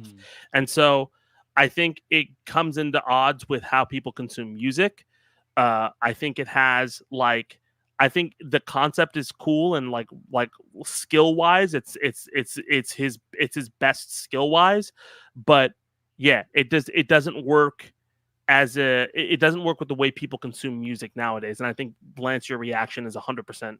Like, it's not. Oh no, it's just I personally love concept albums. Deltron 3030 is one of my favorite albums of all time. I'm a huge fan of like the concept album and taking people on kind of like a journey, almost like an experience through it, right? And the narrative concept of like saying all that shit. I love it in theory. In theory, I was like, this is a cool idea. He's gonna kill off Slim Shady and then kind of show his growth and all that kind of stuff. And like, I'm sorry, but there are songs in there, even if it's him playing a character in which he is just punching down and reinforcing a lot of terrible shit. Yeah, and there's just like there's no escaping it. There's no like, yeah, but it's in the service. I don't disagree with you there. It's like, no, this is all dehumanizing shit, and this is what you've been called out for. I think rightfully, right? Like, he went from the F-slur dude to fucking this, but like, yeah, there is some good tracks. There's some bangers. I'm just honestly, it was kind of one of those things. No, but I think we agree. I think we agree on that. I think I'm in agreement with you on that. That's kind of what I'm saying. So like, I'm saying, like,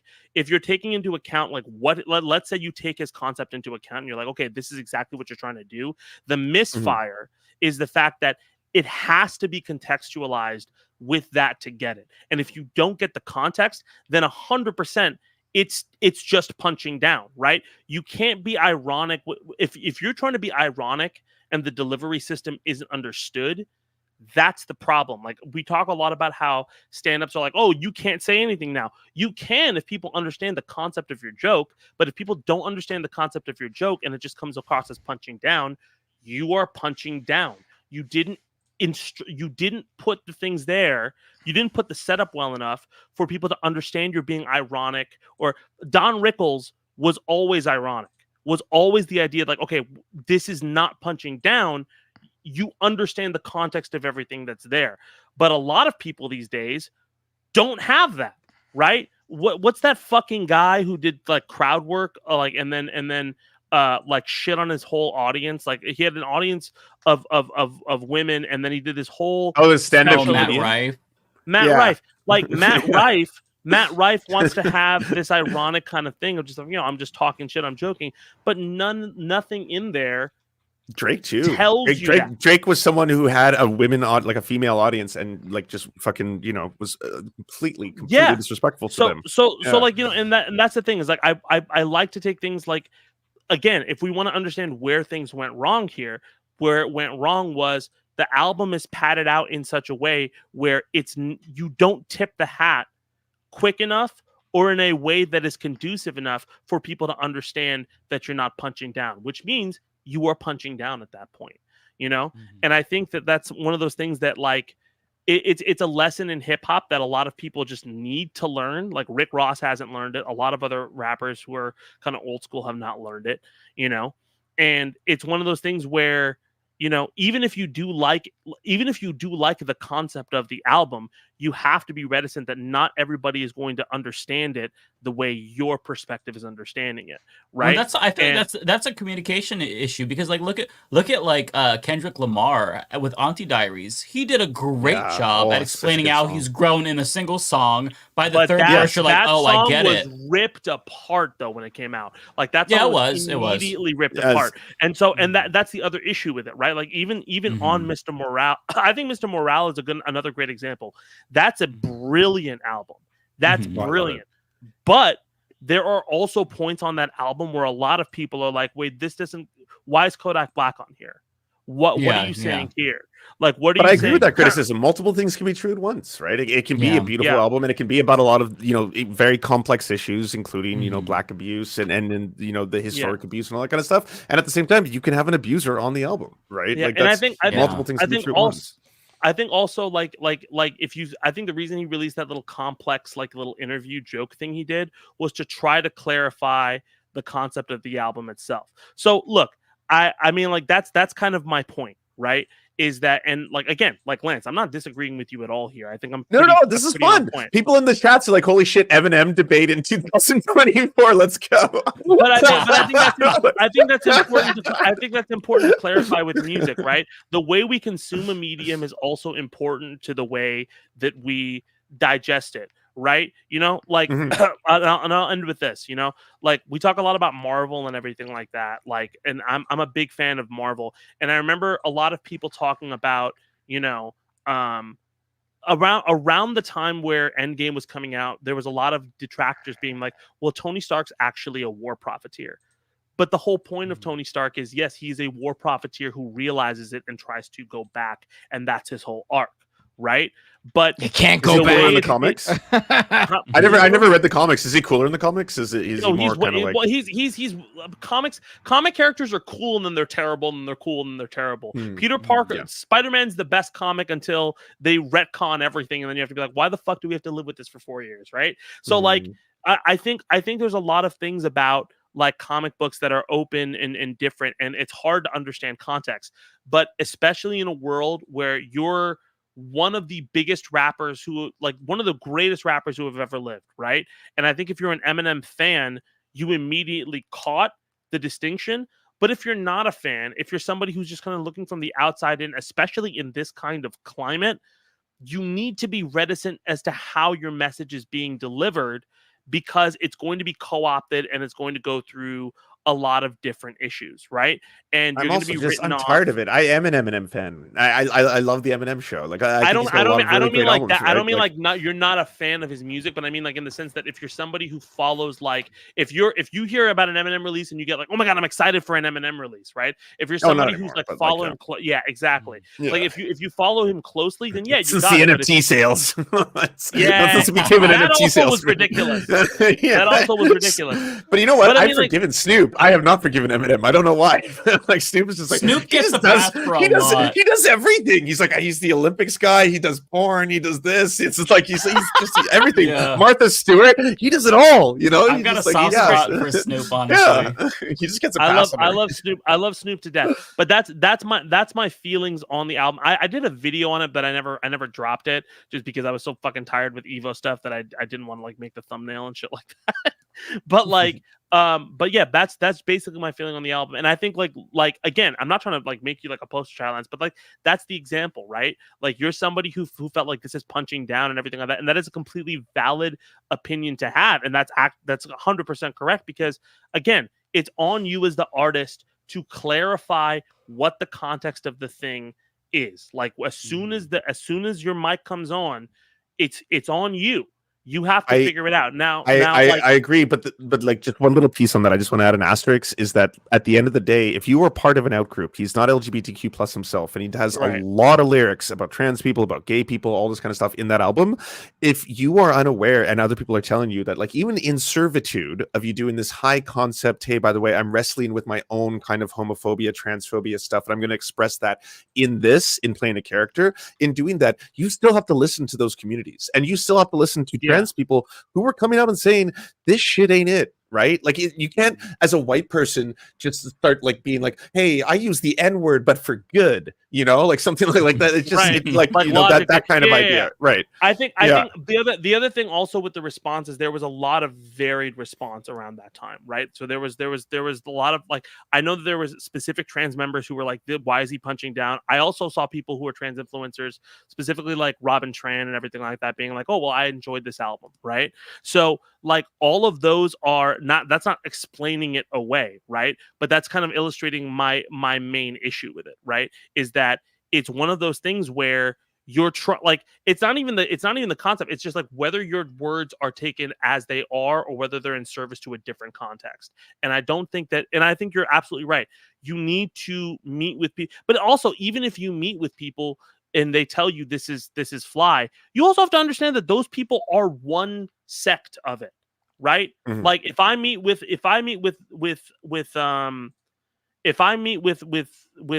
I have a song that I did a while back where it was talking about like I haven't released it, but talking about like kawaii culture and stuff like that, right? And I was like, oh, I'm gonna call it Kawaii Girls, and it's gonna be about nerdy culture and everything like that. But it risks the thing of being like, some of the lyrics risk like, okay, well, is this like fetishizing Japanese culture? And I'm not Japanese, so am I not allowed to say that? And so I talked with a few Japanese people who I knew who were from Japan. They're like, oh, this is totally fine. But I still changed certain things because certain Japanese American people who I talked about didn't like it. And they were like, listen, like it's a different culture. People from Japan feel differently and are a little bit more conservative and don't really care. Certain people who are from Japan here have a different context because of the way they're treated in America, right? So you have to look at more than just one subsect group in order to make sure that works. I'm going through a long laundry list of things, but I'm just trying to clarify, like, look, I think you have a valid point, and I think that that's an issue, but like, I'm not trying to explain away his problems on the album. Oh, of course. Like, no. I'm just saying I disagree. It's, we agree to disagree on the Eminem. No, but I'm saying I agree with you. And it's going to be a heated debate between from the Serfs and Eminem debate 2024. Okay, we've got this one for you, Zed. I think it's just an observation. For Zed, what do Elon Musk and Tony Stark have in common? Both are proof that the best thing a billionaire can be is imaginative. Yep, that and Bruce Wayne. I hear the new Bruce Wayne. Thing is the new Batman is very ACAB, so I'm pretty hyped for that. Oh, cool. Batman is Bruce Wayne. What? Wow. What? Batman's always been like, yo, the cops fucking suck. No, yeah, not really. There's a lot of leftists who say that he is a cop, though. Yeah, I've always goes after the poor. He's told it depends on the writer. With the cops. He's worked with the cops. Yeah. He also his whole thing is working with the cops. I also consider Spider-Man a cop too, effectively, because he works with the cops. You know who doesn't fuck with the police? The Punisher. Ironically, it was the fucking Punisher. That dude. I used to read the Punisher. Man, he does not fuck with cops. And cops love him. It's wild. Yeah. We got this one for you, Zed. Have I met J.M. Crofts? I've not met J.M. Crofts. I would like to meet J.M. Crofts. I know we know a lot of the same mutuals, so one of these days would love to meet him and chat him. I got to meet a lot of people who were in the fighting game YouTube space, like a lot more. I knew a lot of like older players, and then I got to meet a lot of new influencers in the fighting game space. Like if you ever go to Evo, like every single time it's basically just a bunch of people being like, hey, so what are we doing after the convention hall closes? Everyone's like, go to the central bar in the hotel everybody's at, and then everybody's just getting trashed in the middle of the bar. Nice. So so I mean, I'm looking forward to. I would love to, if anybody knows him, hit him up and be like, hey, Zed wants to say hi, and I'll be like, hey, hi. I'd rap and shit, and he'd be like, that's cool, and then we can just stand in a room alone. for no reason. All right, we got this one for you. Zed, if you were live at a super chat. Oh, I keep forgetting to go live on my channel as well. Next time we'll have to remind you to connect it before we go Please, live. I would love to do That'd that. be cool. And that would be great. And everything like that. And last one for you. Oh, cool. To Zed, who do you main in Tekken? To Mike, do you have an audiobook version of your book, perhaps in that Google books app? I am a basic ass bitch. I main Jin. I play Ryu in every single game. I play Cody in Street Fighter sometimes, but also I like Azucena. But I feel like Azucena is she's still broken. I don't know, but I like playing Jin. I like doing the electric wind godfist whenever I want to, and I like being Harada's favorite sometimes. So that's my fun little thing. Lizzie, I don't have an audiobook yet. It might be coming in the future. For the first thing I need to do is figure out how to get signed copies out. I still have not done that. I'll be honest, I haven't really looked into what would be the best way to do that because I've been very I guess distracted with the election coverage and stuff, but it could be coming in the pipeline. So just look out for that. You'll all hear about it. Okay, so what we'll do is I'll read my super chats. I'll just go through them really quick, and then we'll go to you, Matt. Perfect. So. Yo, guys, it was wonderful. I've had my girlfriend. She's playing Fortnite. She hasn't gotten to be on mic the whole time. So I appreciate you guys Just for go having ahead, me. yeah, no problem. Yeah, you take care, man. It was nice having you. Thank you for coming on. Always a pleasure. Yeah, always fun hanging out. I would love to. Let's make the gap less next time. I'd love to come on soon. And yeah, absolutely. All right. Talk soon, guys. All right, you take care. You too, brother. Yeah. All right. Okay. So I've got a member for 12 months, Donald James. Thank you so much. The next one here is going to be from Shad. Shad Demas with $2. Obama, the emperor of the Democratic Party. I mean, yeah, kind of, right? Ryan Chan with $5. Thank you. Josh Shapiro sounding like Obama should be automatic disqualification for vice president, and I think Republicans can attack him for that alone. Yeah, I really despise the fake Obama accent, the cadence, the tone. It drives me nuts. It just comes off as really inauthentic, and I don't. They need to have their own personality. It drives me nuts. Where's so yeah, that go? I'm with you. He checked out, but he says goodbye. And goodbye. Fuck you for your Eminem take. No, I'm just kidding. He didn't say that. Okay, Layla Spellwind with $5. Thank you so much. Mike, last time I super chatted Matt. Today it's you. I've been arguing with transphobic bigots all day. Your videos offer me a breath of sanity. Well, I appreciate that. Listen, my advice would be to try to not argue with transphobic bigots because they have brain damage. So it's really hard to get through to them. I honestly think they have brain damage, like unironically. Mike, I don't know if you've seen clips of Imane Khelif from maybe like 6 or 7 years ago, and she was always like, right wing, obviously, Fox News host, but she was like at that time basically kind of like blackface isn't that bad if your kids do it, kind of like that here. Yep. And since she's gone transphobic, oh my God. Like if you watch her YouTube channel now, it's just straight up like her latest video. It's her and Ben Shapiro. They're arguing with each other. Well, sorry. Ben's talking about how weird is a slur and it's projection. And it's that it's all of the left and the liberals who are the weird ones kind of thing. And then in a minute, she's like talking about how RuPaul's drag race, the floors are covered in blood and human flesh from top surgeries and shit like that. And you're just like, oh my God, I had no, but like you could just see the turf brain, like the transphobia, it rots them to their core until they're sick and twisted, right? And then all of a sudden it's like now it's like, yeah, human flesh lining the floors of RuPaul's drag. I'm like, oh my God, she weren't like this. Like she was not like this. They're so deranged. Like honestly, it sounded like you were singing a metal song. It's human flesh set on the floor. Yeah, but honestly, it sounds like that. Yes, she does sound like a fucking hardcore metal band. Human flesh, drink the blood. Like, I swear to God, I've never met a TERF or a transphobe that's just like, man, they're a pretty normal person, but we really disagree about this issue. They're so fucking insane. It's so they're so weird.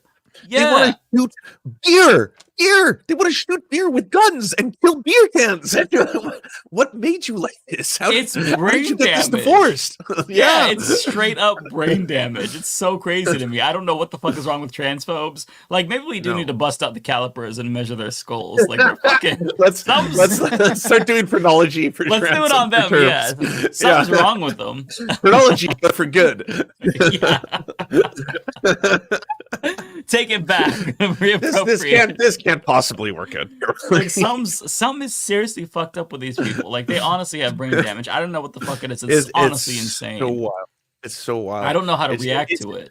It's a 0 to 100 thing where you're like, but like you must, like, as soon as you leave the echo chamber, again, like if you talk to people who aren't really into politics, I have friends who've been like, I don't consider myself a leftist. I was like, I don't consider you a leftist, but they're like, but by virtue of how extreme the right sounds now, I feel like I am one. Like it's just like the way they're talking, you know, like I was like, yeah, I know they've gone so far right that everything in the distance seems like extreme Marxist communists. When someone's like, you know, maybe you should buy local.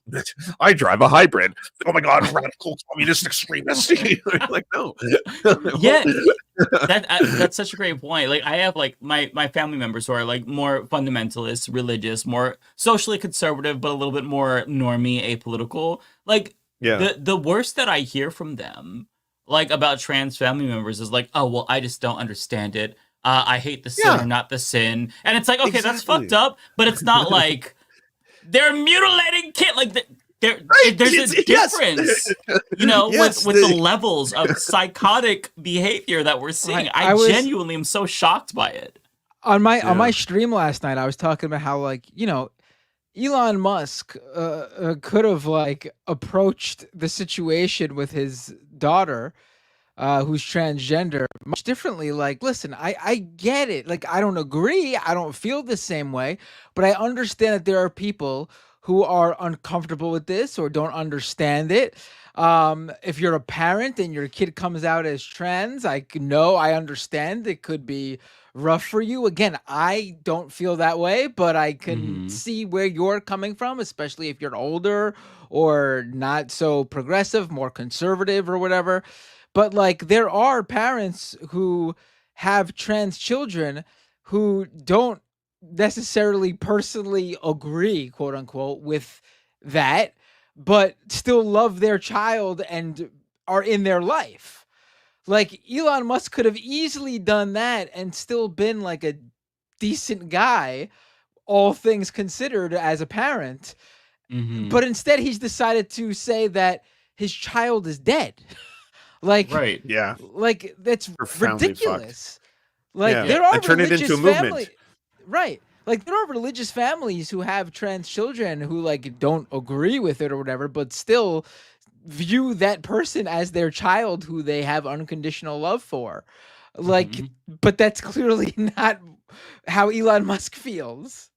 Yeah, just the loudest transphobes on the internet, they are absolutely as far away from like the average person as you can get. Like, there are transphobes just everywhere in society, but like the degree of intensity that you see from people like J.K. Rowling, it's next level. Like, it's an obsession. It's an obsession. You are willing to firebomb your legacy for this shit. Like, it's profoundly, like, look at Glinner. Look at like just the timeline of the strange, the divorce particles, how they just accelerate as he goes deeper and deeper into this shit, and eventually they overlap with like flat earthers, fucking racist, race realists. Like, it's not too long before you start doing some really fucked up shit.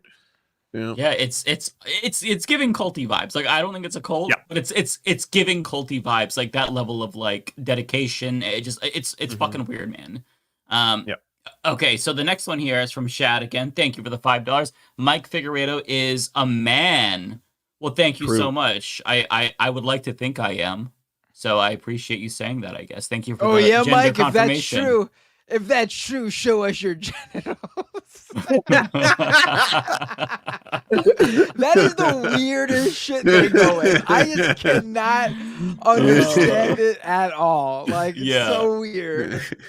Can we play the Jean Lajoie video a little bit? He predicted all of this 16 years ago. I don't know if you've seen Well, "Show I've Me never Your seen Genitals" by Jean-Louis Joie. Really? Oh yeah. This is 100% the RNC. This is John this is LaJoie 100%. guy? Yeah. Oh, from okay, Quebec. I've seen that.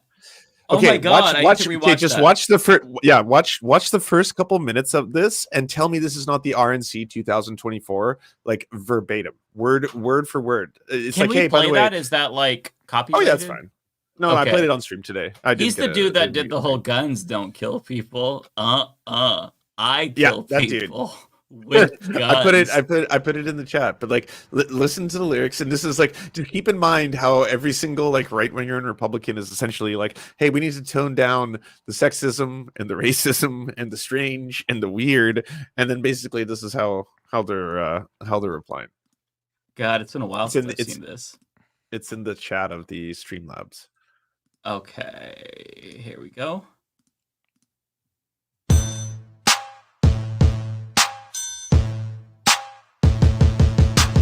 Women are stupid and I don't respect them.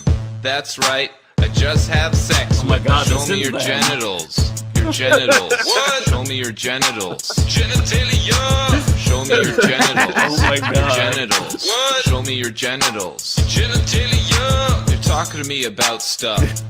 Why? I'd rather see your titties. Now you're talking about other stuff.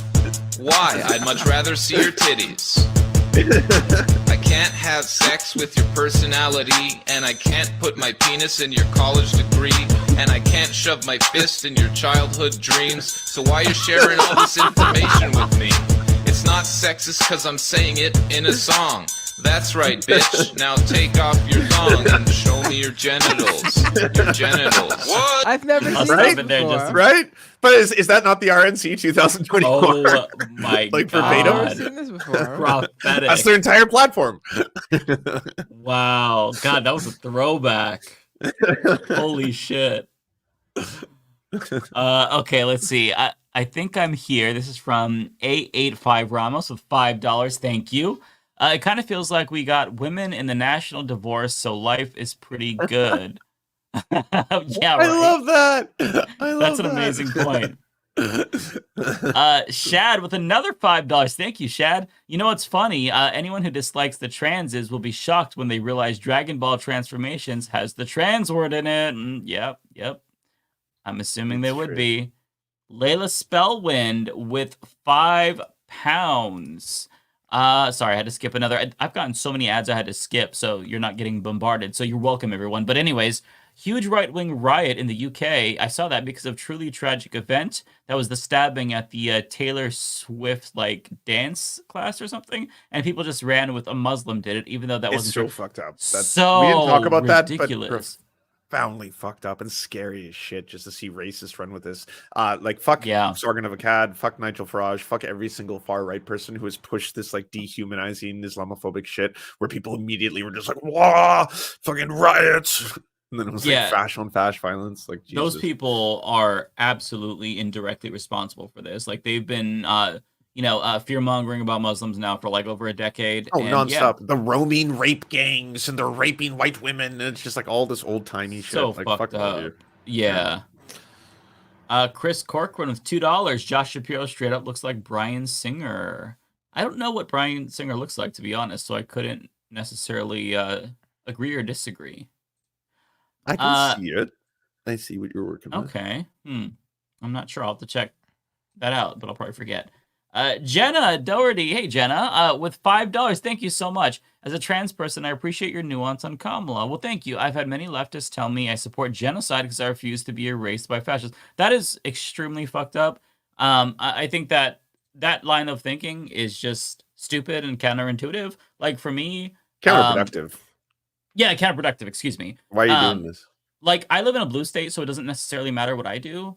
I'll probably vote for Kamala in a blue state just to like really repudiate the right. Not that that is gonna do much, but anyways, like if I lived in a swing state, you bet your fucking ass I'd be voting for Kamala because I'm not voting because I love Kamala or any Democrat that they put up. I'm voting because I think that my trans family members should be able to stay in the country and not have to flee. That's why I'm voting that way. I'm actually voting because I love Kamala. So just put that out there. Mamala, as Bender frequently calls her. That's my sounds like a shit lib to me. That's my single. This is a shit lib take. I usually vote for I'm so over it. I usually vote for who I'm crushing on. Hence my hence my 2020 Joe Biden vote. Nice. Nice. Okay, Ryan Chan with $2. Thank you. Remember Kamala's Medicare for All of 10-year rollout plan? Oh my god, I don't remember that, but I remember some interesting Medicare for All plans. Back in 2020, there was Medicare for All Who Want It with Buttigieg. There was Elizabeth Warren's attempt to do like public option for the first 2 years, and then the second year, the second half of her administration, after she probably loses the House, then she do Medicare for All. Very weird plans. They just didn't really want to support Medicare for All. They were afraid, but yeah. So, Mike, you when you said shit lib just reminded me of like, I wonder what Jimmy Dore's takes are right now on this entire like coconut tree pill revolution. I've not heard of I had no idea what from him. Yeah. Where's I just went to his website and it's like beat for beat the exact same talking points of Republicans and right wingers. Just every single video, like Kamala's inappropriate laughter shows her sociopathy. Whites for Kamala, ultimate cringe. Blah blah blah. Like they're all just like indistinguishable from a right wing channel covering these. I wonder if topics. he's finally going to have the courage to just straight up endorse Trump. I wonder.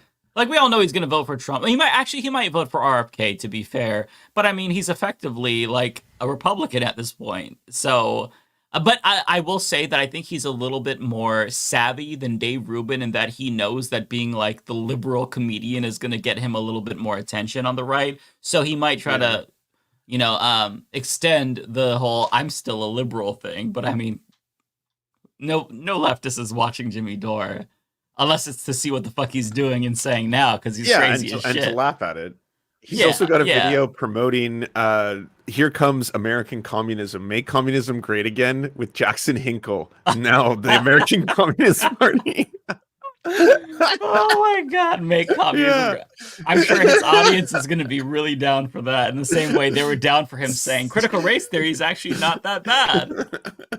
That's funny. That's so funny. God, who is this for? Yeah, I know.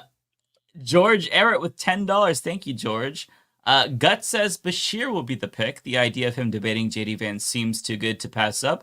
And he's the most popular Dem governor in the country. Plus, he can also carry PA with similar demos to KY. Yeah, honestly, I think that Waltz has jumped up above Bashir, but I'm fine with Bashir too. One thing that's interesting, and I can't unhear this since my husband pointed it out, but if you watch The Righteous Gemstones, there's a character named BJ on it, and he sounds just like Andy Bashir. He's kind of like a nerdy twink white guy who's married to the daughter. Cool. Oh, right. He's a good character. He's a hilarious character. Southern accent like that. And yeah, so he does remind me of that. But yeah, I would be fine with Bashir. Okay, let me see where I'm at. So I've got Robe Life next. That is Yo, what's up? Hey, not much, sup.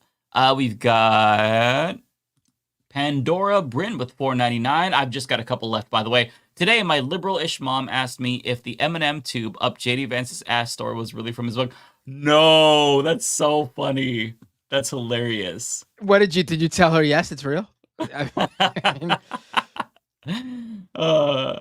Okay, Zia Spots. He stuck it. He stuck it between the couch cushions, and then he did a big jump. He used it as a fleshlight. I love that it's so believable. Everyone's like, "Oh yeah, that sounds like something inside Hillbilly Elegy." I was just crying laughing. Did you see that? Did you see that some of like, this is not surprising, and I don't think it's really that big of a deal. There's because he was a college student when Facebook first came out, the first presidential ticket person who was that age when Facebook came out, and there's like pictures from him back in his early 20s leaking out, and there's one of him passed out on the floor after a night of drinking. I haven't seen it. Yeah, show you should put it on the stream. I don't know if I have it on me. I did see that. Well, someone, I think it was a Guardian article, talked about how Hillbilly Elegy does not have anything about him fucking couches, but it does, and it's wild that people aren't talking about this. Have a lot about him apparently having very, very strong feelings only for other boys and not having any romantic feelings for girls, and then feeling really, really guilty about that because of the preachers expressing that it's sinful to be a homosexual and stuff like that, and then him being really scared about that. I was like, yeah, I don't know if anything's there at all, right? Like it could just be someone working through his own shit or whatever.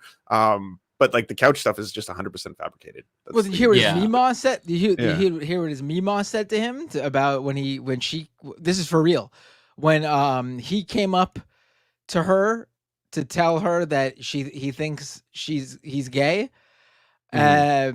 and wait, was it when he was in 3rd grade and she's like, "Babe, you love girls since before pre-K"? Sorry, I'm quoting a Mac. No, it's something like she says I didn't know about any of this.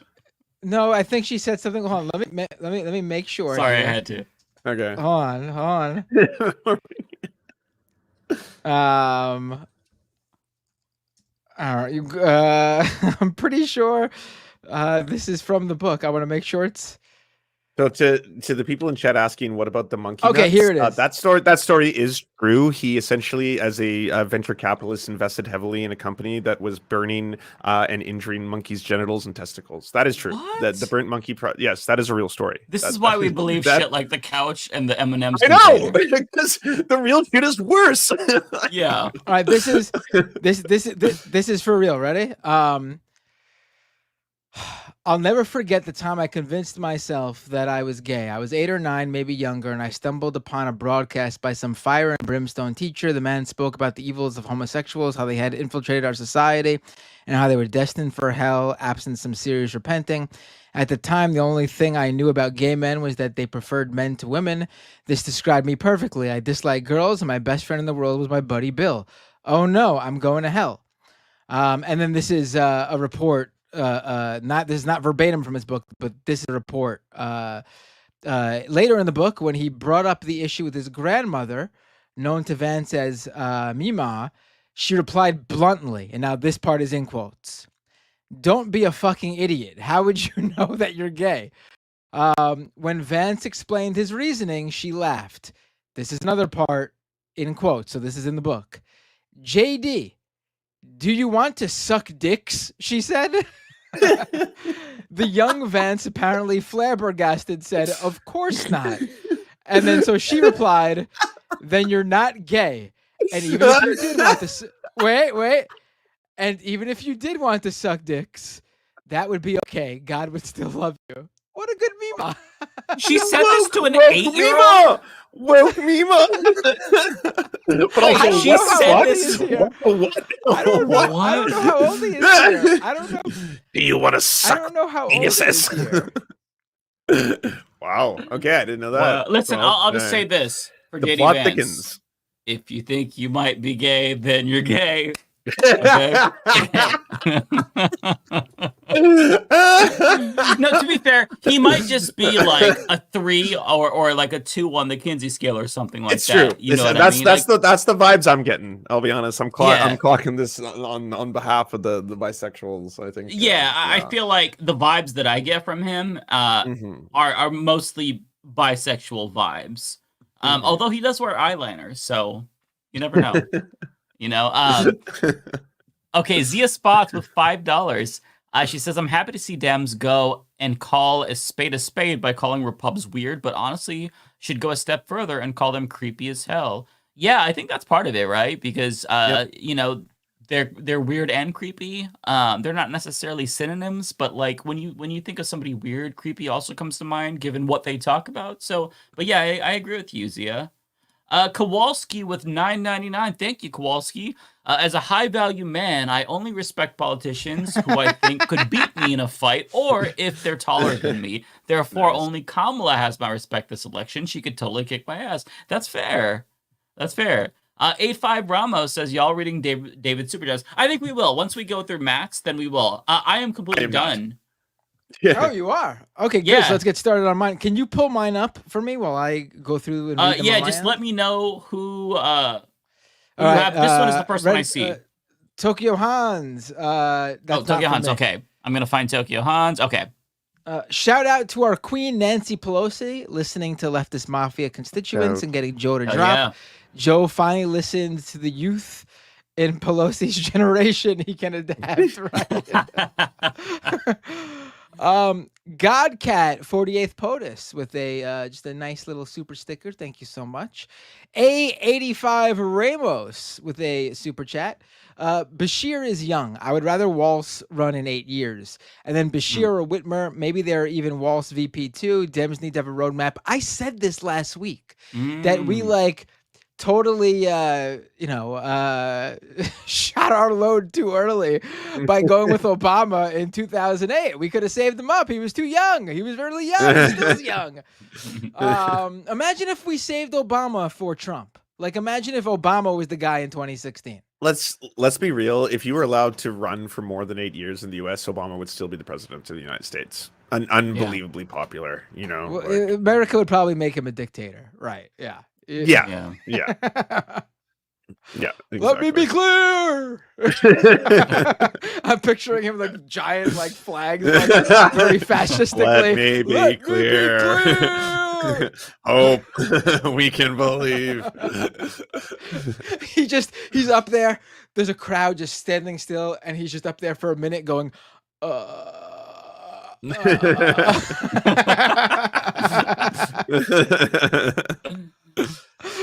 Honestly, I'm not going to lie to you. I think in a couple of years, The Rock will be the president of the United States, and that's going to be that'll be Comancho. That'll be Comancho. You will do Idiocracy in real life. You will elect a wrestler. It's going to be some wrestler. Maybe it's not The Rock. America will elect a wrestler to the presidency at some point. It's happening. Just giddy up. Get ready. Season whatever of America. It's happening. Yep. Parker. This clip is going to haunt us. Okay, finding it now. With a 420 super chat. Cory Bush, huge primary versus Wesley Bell on Tuesday. Yeah. Yes, if you are in Cory Bush's district, get out and vote. If you are in the surrounding area, maybe you could help canvass or whatever you can do. Knock on doors, make phone calls. You could phone bank even if you're not in the area, if you're anywhere. Find out how they can do this. Jamal Bowman was facing an uphill battle. I think Cory Bush is a better shot, even though she's also facing a very close contest. But it would look really bad. AIPAC's spending a lot of money. It's so wild. Again, it's just like well, I just want to say, as a Canadian, as someone who observes American politics from a distance, it is nuts to witness how much money AIPAC pours into elections, and the fact that it's on the behalf of another nation's interests. Like the way that y'all go after, they were influenced by the Chinese. Oh, they were influenced by the Russians. The Russian bots influenced our elections. And it's like this is just brazenly. They brag. They post things where it's like, here is the list of candidates that we have helped win. Like we have a 95% success rate or 100%. Blah blah blah. You're like, that's wild. That's wild. It's so brazen, It really is fucked up. Sorry. Okay, what's your next one, Matt? Oh, whoops, I forgot to tell you my next one. John Deere with a $4.99 super chat. Pritzker expands Illinois Medicaid under his first 115 waiver to cover housing, food, and nutrition services and violence intervention services. Oh. It's not going to be Pritzker. I don't even think they're looking at Pritzker. I don't even think he's interested. I don't feel like he's a guy who would take the VP spot. He seems like he wants to be the main event. He'll run for president in 8 years. Yeah, and that'll be fine. Not a bad pick. Yeah, no. Some people, that's the way to do it. I can't imagine Obama being a VP. Obama was meant to be the main, the top of the ticket. Yeah, he's Beyonce, not Kelly Rowland. No disrespect to Kelly Rowland, still very talented, right. But just. I mean, look, Biden was his Kelly Rowland, and look, he became he had his moment in the spotlight. Not as long and not as big as Obama, but exactly. Yeah, no, that's exactly right. Tunbosin with a $5 super chat. Duck them for attacking Alona Mayer of U.S. Women's Rugby. Same people pretending to be manly man wouldn't last 5 minutes on the field. Congrats on third. Right, the women's rugby team, I think we mentioned it. They were dealing with this too, especially that player, Alona Mayer.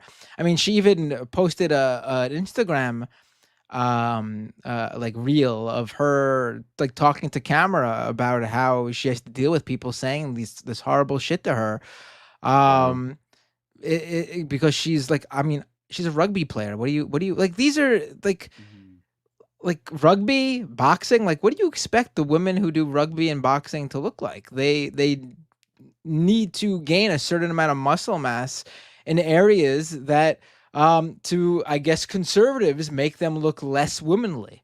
I mean, but that's part of their sport, that they need to work out and gain muscle mass in those areas. I mean, it's bizarre. Like these guys are freaks. Like these right. Yeah, it's profoundly strange. It's profoundly weird. Have you ever seen that photo that shows you all of those professional athletes in all these different categories? Like they each play a different sport, but they're all like Olympians, but in different sports and all their different body types. Where you're just like, these are elite athletes, but look how different every single man and every single woman looks, right? Like it's ridiculous to think that like it's mannish to have muscles. Gross. Meanwhile, they're like fucking dominated by mommy dommy porn, fucking on their search history, shit like that. Like you just know. Everyone is like, it's gay, like a woman who's got any kind of muscle definition. I was like, all right, buddy. Fucking, I woman flexing bicep hot. Yeah, 1080p. Exactly. Yeah. Like, bro, we're talking about the best athletes in the world. Like, they're not gonna be scrawny. Like they're gonna be jacked, man or woman. Like, it doesn't matter. I'm surprised they didn't run with attacking. Maybe they did. I didn't see it. There was a Egyptian, I think, fencer, a woman fencing athlete, who revealed during the game that she was 7 months pregnant doing her fencing match. Wow. Like, I'm surprised they weren't like, what a horror, how dare she? Like something. Yeah. I think this is your next one, right? Yes. Wanda with a $10 super chat. Thank you, Wanda. I attended White Dudes for Kamala Zoom. It was really rich dudes there, like Jeff Bridges. Mark Hamill raised over $4 million. Just was invited to Catholics for Kamala. Gen Z still training remedial boomers. Ooh, interesting. Are they gonna? It is. Where did this come from? I know it started with the white women for no, it started with black women. It started with black women. Black women did a Zoom call where they were estimated to have 4,000 participants, and it ballooned into 40,000 and crashed their servers and made a lot of headlines. Oh wow, I didn't see that one. Oh yeah. So that was a big thing. All I saw was the people knocking the white woman one. So that's why I thought. Well, there's like then all of a sudden all these like identity groups. You know what? Let's just get past the finish line, y'all. Let's get the coconut tree revolution to take place, and then November 6th we can look back and be like, that was weird. I get the white women. I actually get the white women for a Kamala gimmick and angle, because it's a reflection on the fact that white women, surprisingly to people, voted for Trump last time around. And I think that surprised people. So I get how that's a play on that. But like, I don't think we needed the white dudes for I love it. I think that there should be a category for every type of person. Like, I want to do so many of these that we finally get to like middle-aged women with pixie haircuts who love knitting for Kamala. Right. I mean, that's gay guys. I mean, with you just blue hair. You just for described. You honestly just described the white women for Kamala audience. Yeah, that's redundancy. Then there's gonna be streamers for Kamala. Gamers. YouTube creators for Kamala. We gotta for get Kamala. The most persecuted group. Come on, gamers. We got to get like really, really, really specific. Like, I want a really specific one. Like, I want like former birthers for Kamala. Reformed birther truthers for Kamala. Republicans for Kamala. Yeah. Right. Yes. Who think 9/11 was funny? Yeah. Truthers for Kamala. There you Epstein didn't kill himself. Believers for Kamala. Vaccine injured for Kamala. White's not welcome.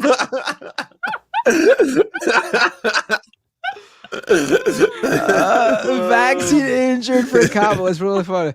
Transvestigators for Kamala. They could add an addendum there, like anti-vaxxers for Kamala, and like parentheses after, except for the vaccine stuff. Oh, that's funny. I love y'all. I gotta walk Chico. He's all right. Take care. Bye, fam. See you next week. Peace. All right, we're almost out of here. Yeah, my next is a Parker again with a $2 super chat. LA Knight gonna F up Logan on Saturday for that comment. I hope so. That's referring to this Saturday is WWE SummerSlam, and LA Knight is fighting Logan Paul for the U.S. title. LA Knight is a guy who is suddenly became a big star in the WWE. As he approached, I think he is now 40 or is approaching 40. But he sort of is having his big moment now, late in his career. Okay, well, I hope he. I hope he wins. I hope he wins. Yeah. Oh yeah. Okay, what's your next one? Read this one because it was for our guest. Henry King became a member. Thank you so much, Henry King, with a chat here, $2 chat. What is that? What is that supposed to be? That is an eggplant emoji and a couch emoji. Oh, it's pretty good. Plausible undeniability. Thank you.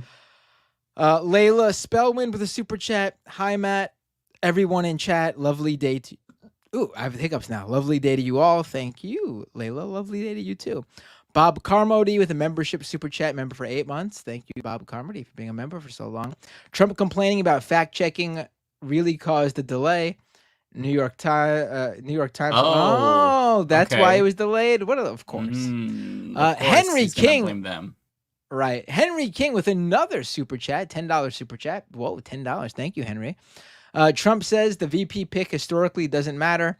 Trump, so if you didn't notice, JD looks like Don Jr. That's why I picked him, and that's why he doesn't matter. Respectfully, give me a break. We never got to that clip, but it's really funny because Harris Faulkner is asking Trump the question, and the question is, Trump, we spoke shortly before the event where that shooter tried to assassinate you, and you said there that the VP pick is mostly just pointless because it's just like it doesn't really matter, but you had a premonition that it did matter this time, and you needed to really make sure your VP pick was good. And then she asked, do you think JD, so based on that, do you think JD Vance will be ready on, day one if he needed to be? And he proceeded to go, the VP pick doesn't matter. Once he reversed back. He went back to the I didn't notice that. Do you have the clip up? Do you have the clip? I mean, it's really funny. I don't think I have that part because I kind of skipped over the JD Vance parts in my video. That was actually my favorite. People are looking over that one. It's really funny. I wish I picked up on that. There's a lot of gems in that. Right. He basically says, he picked JD Vance because anything could happen, and it wasn't just a pointless, for show pick. And then... And then now, when asked that question, he's like, the VP pick doesn't matter. It's a for-show pick. That's great.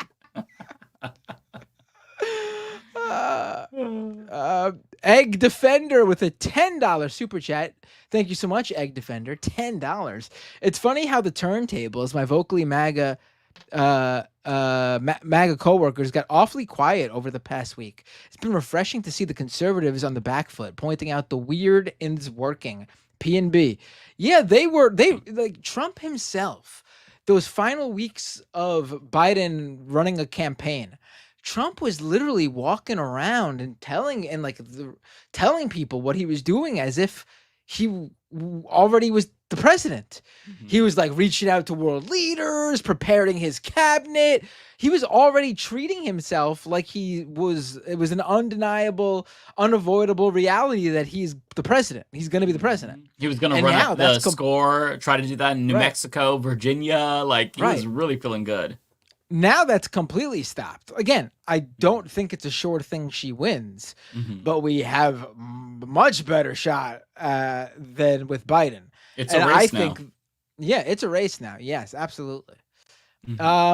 Carrie Shaw with a $20 super chat. Jeez, thank you so much, Carrie. $20. I kind of feel that Trump didn't pick Vance until after the failed assassination attempt because Trump felt invincible and could pick who he wanted instead of who would help him. Yeah, I mean, he really thought that like it was it. He could do whatever I mean, that's why he picked Vance. I feel like he felt like he could pick whoever he wanted, like you said. Yeah. John Deere with a $5 super chat.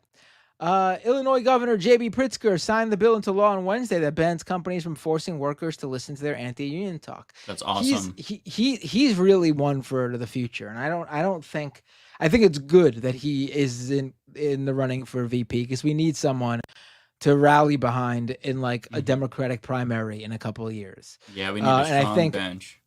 And I think he'll probably be the biggest name nationally who is the most progressive.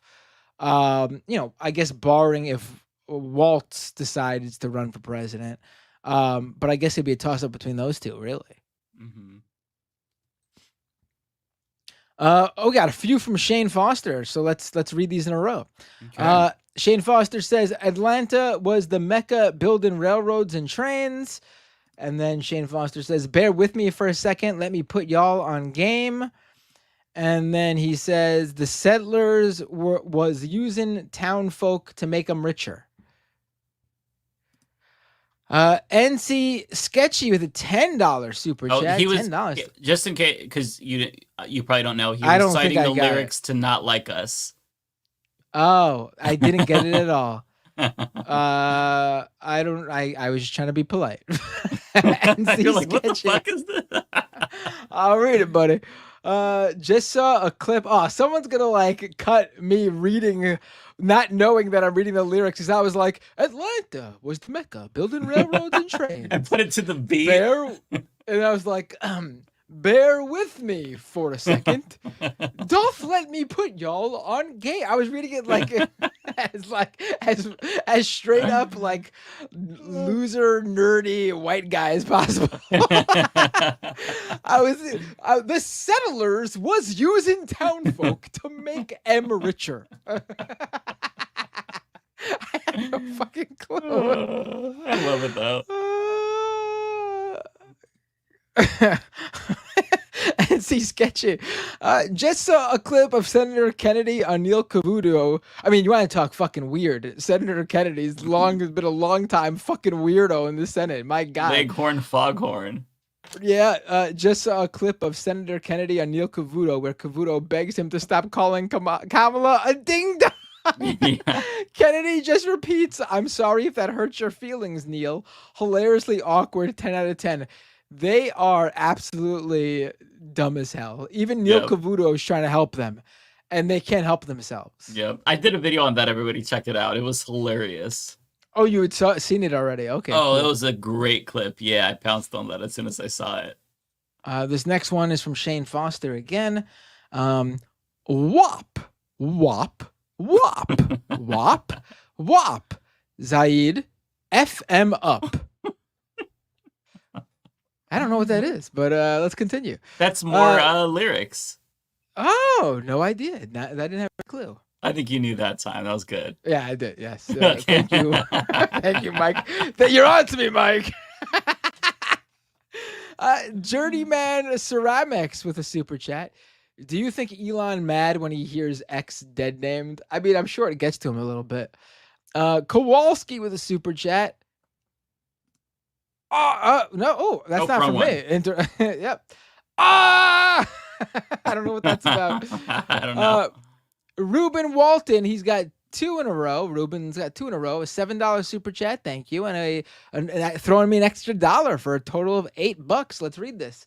Anyone going to Provincetown this summer? No, I'm not. What is Provincetown? Is that a festival? Or a city in Massachusetts, apparently? I did not Yeah, I have no idea. I'm not going there, so no, I'm not sure what's going on. Apparently, this is Provincetown's Bear Week. Oh, okay. Like for the LGBTQ plus community. Yeah, like is it like actual like grizzly bears or like bear like twin? that type of bear, not. The LGBTQ community is not going to be mauled by bears as they all like actual grizzly bears. It's the annual mauling of the gays.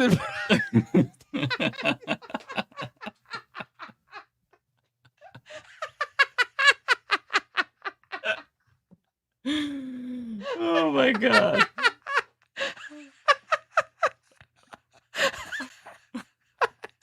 As grizzly bears descend on the town of Provincetown.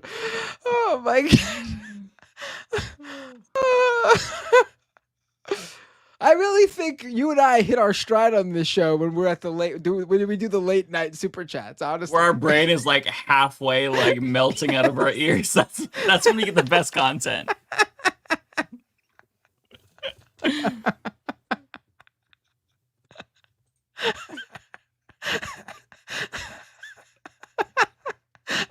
Okay.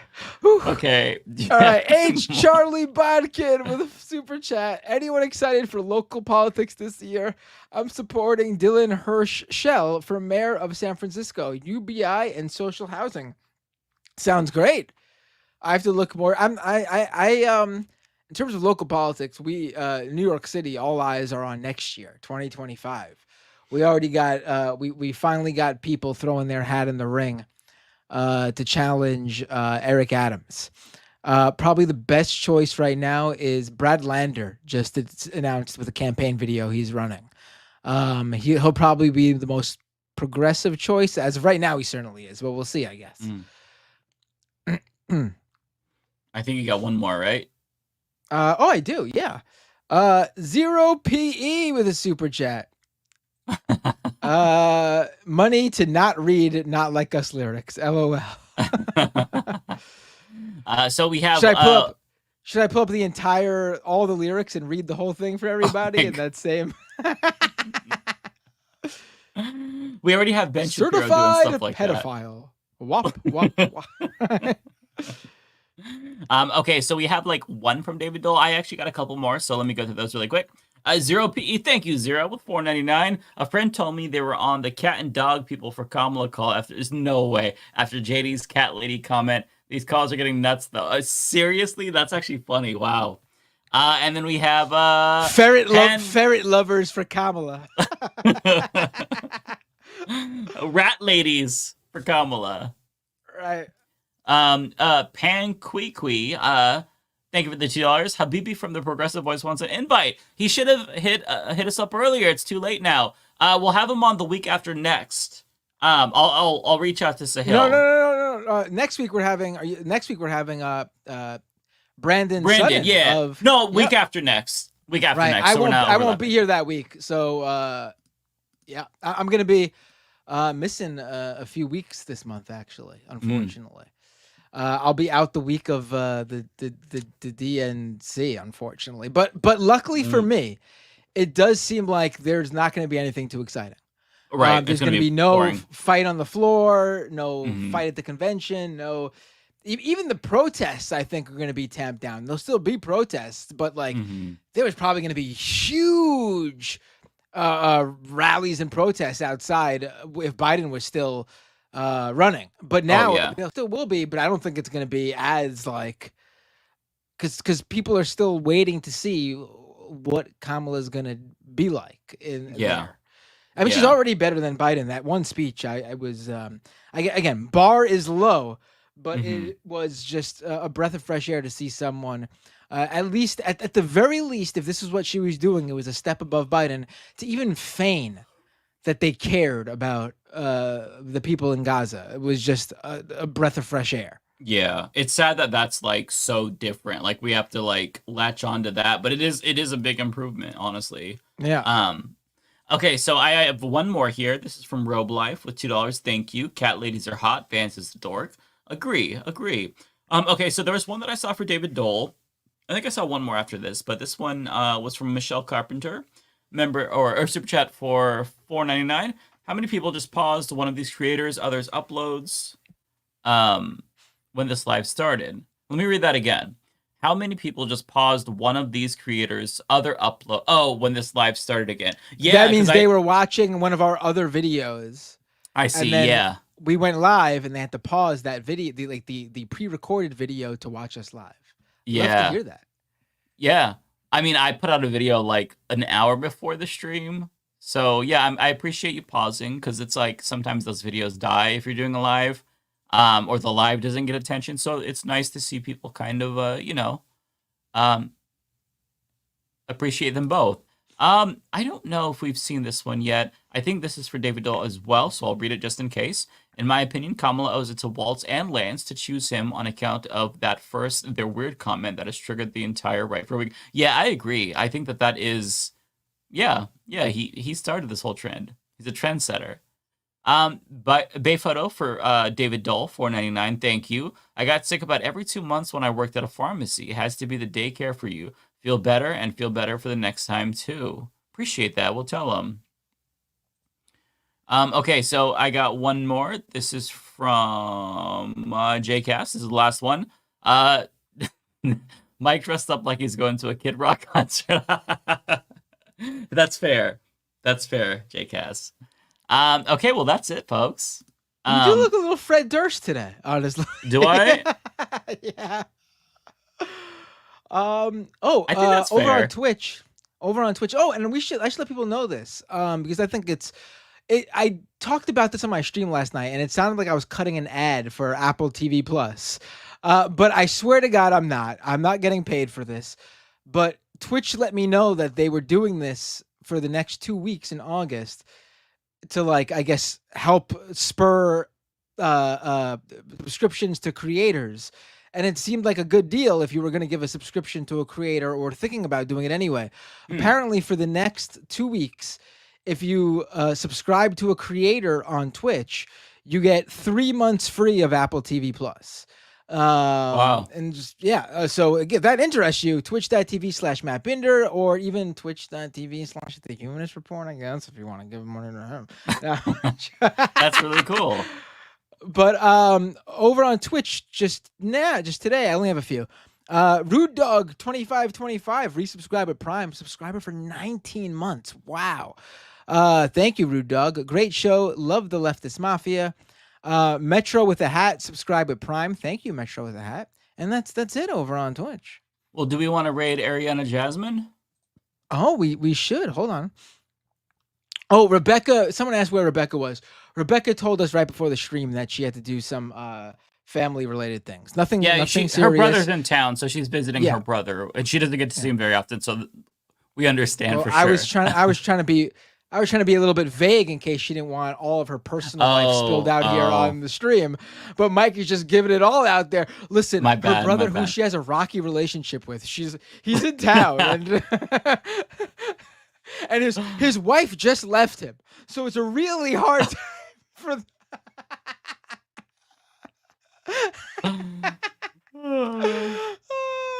Oh wait, someone said, Mike, you have a couple more super chats. No, I got the last ones. You did? Mm-hmm. Yeah. I don't see any. Mm-hmm. If I missed it, then let me know, and I'll read them next time. But I'm pretty sure I got them all. All right, let's pull up on. I gotta find her on the thing. Did you rate already? No, not yet. It's Ariana Jasmine _. Mm-hmm. All right, clicking this.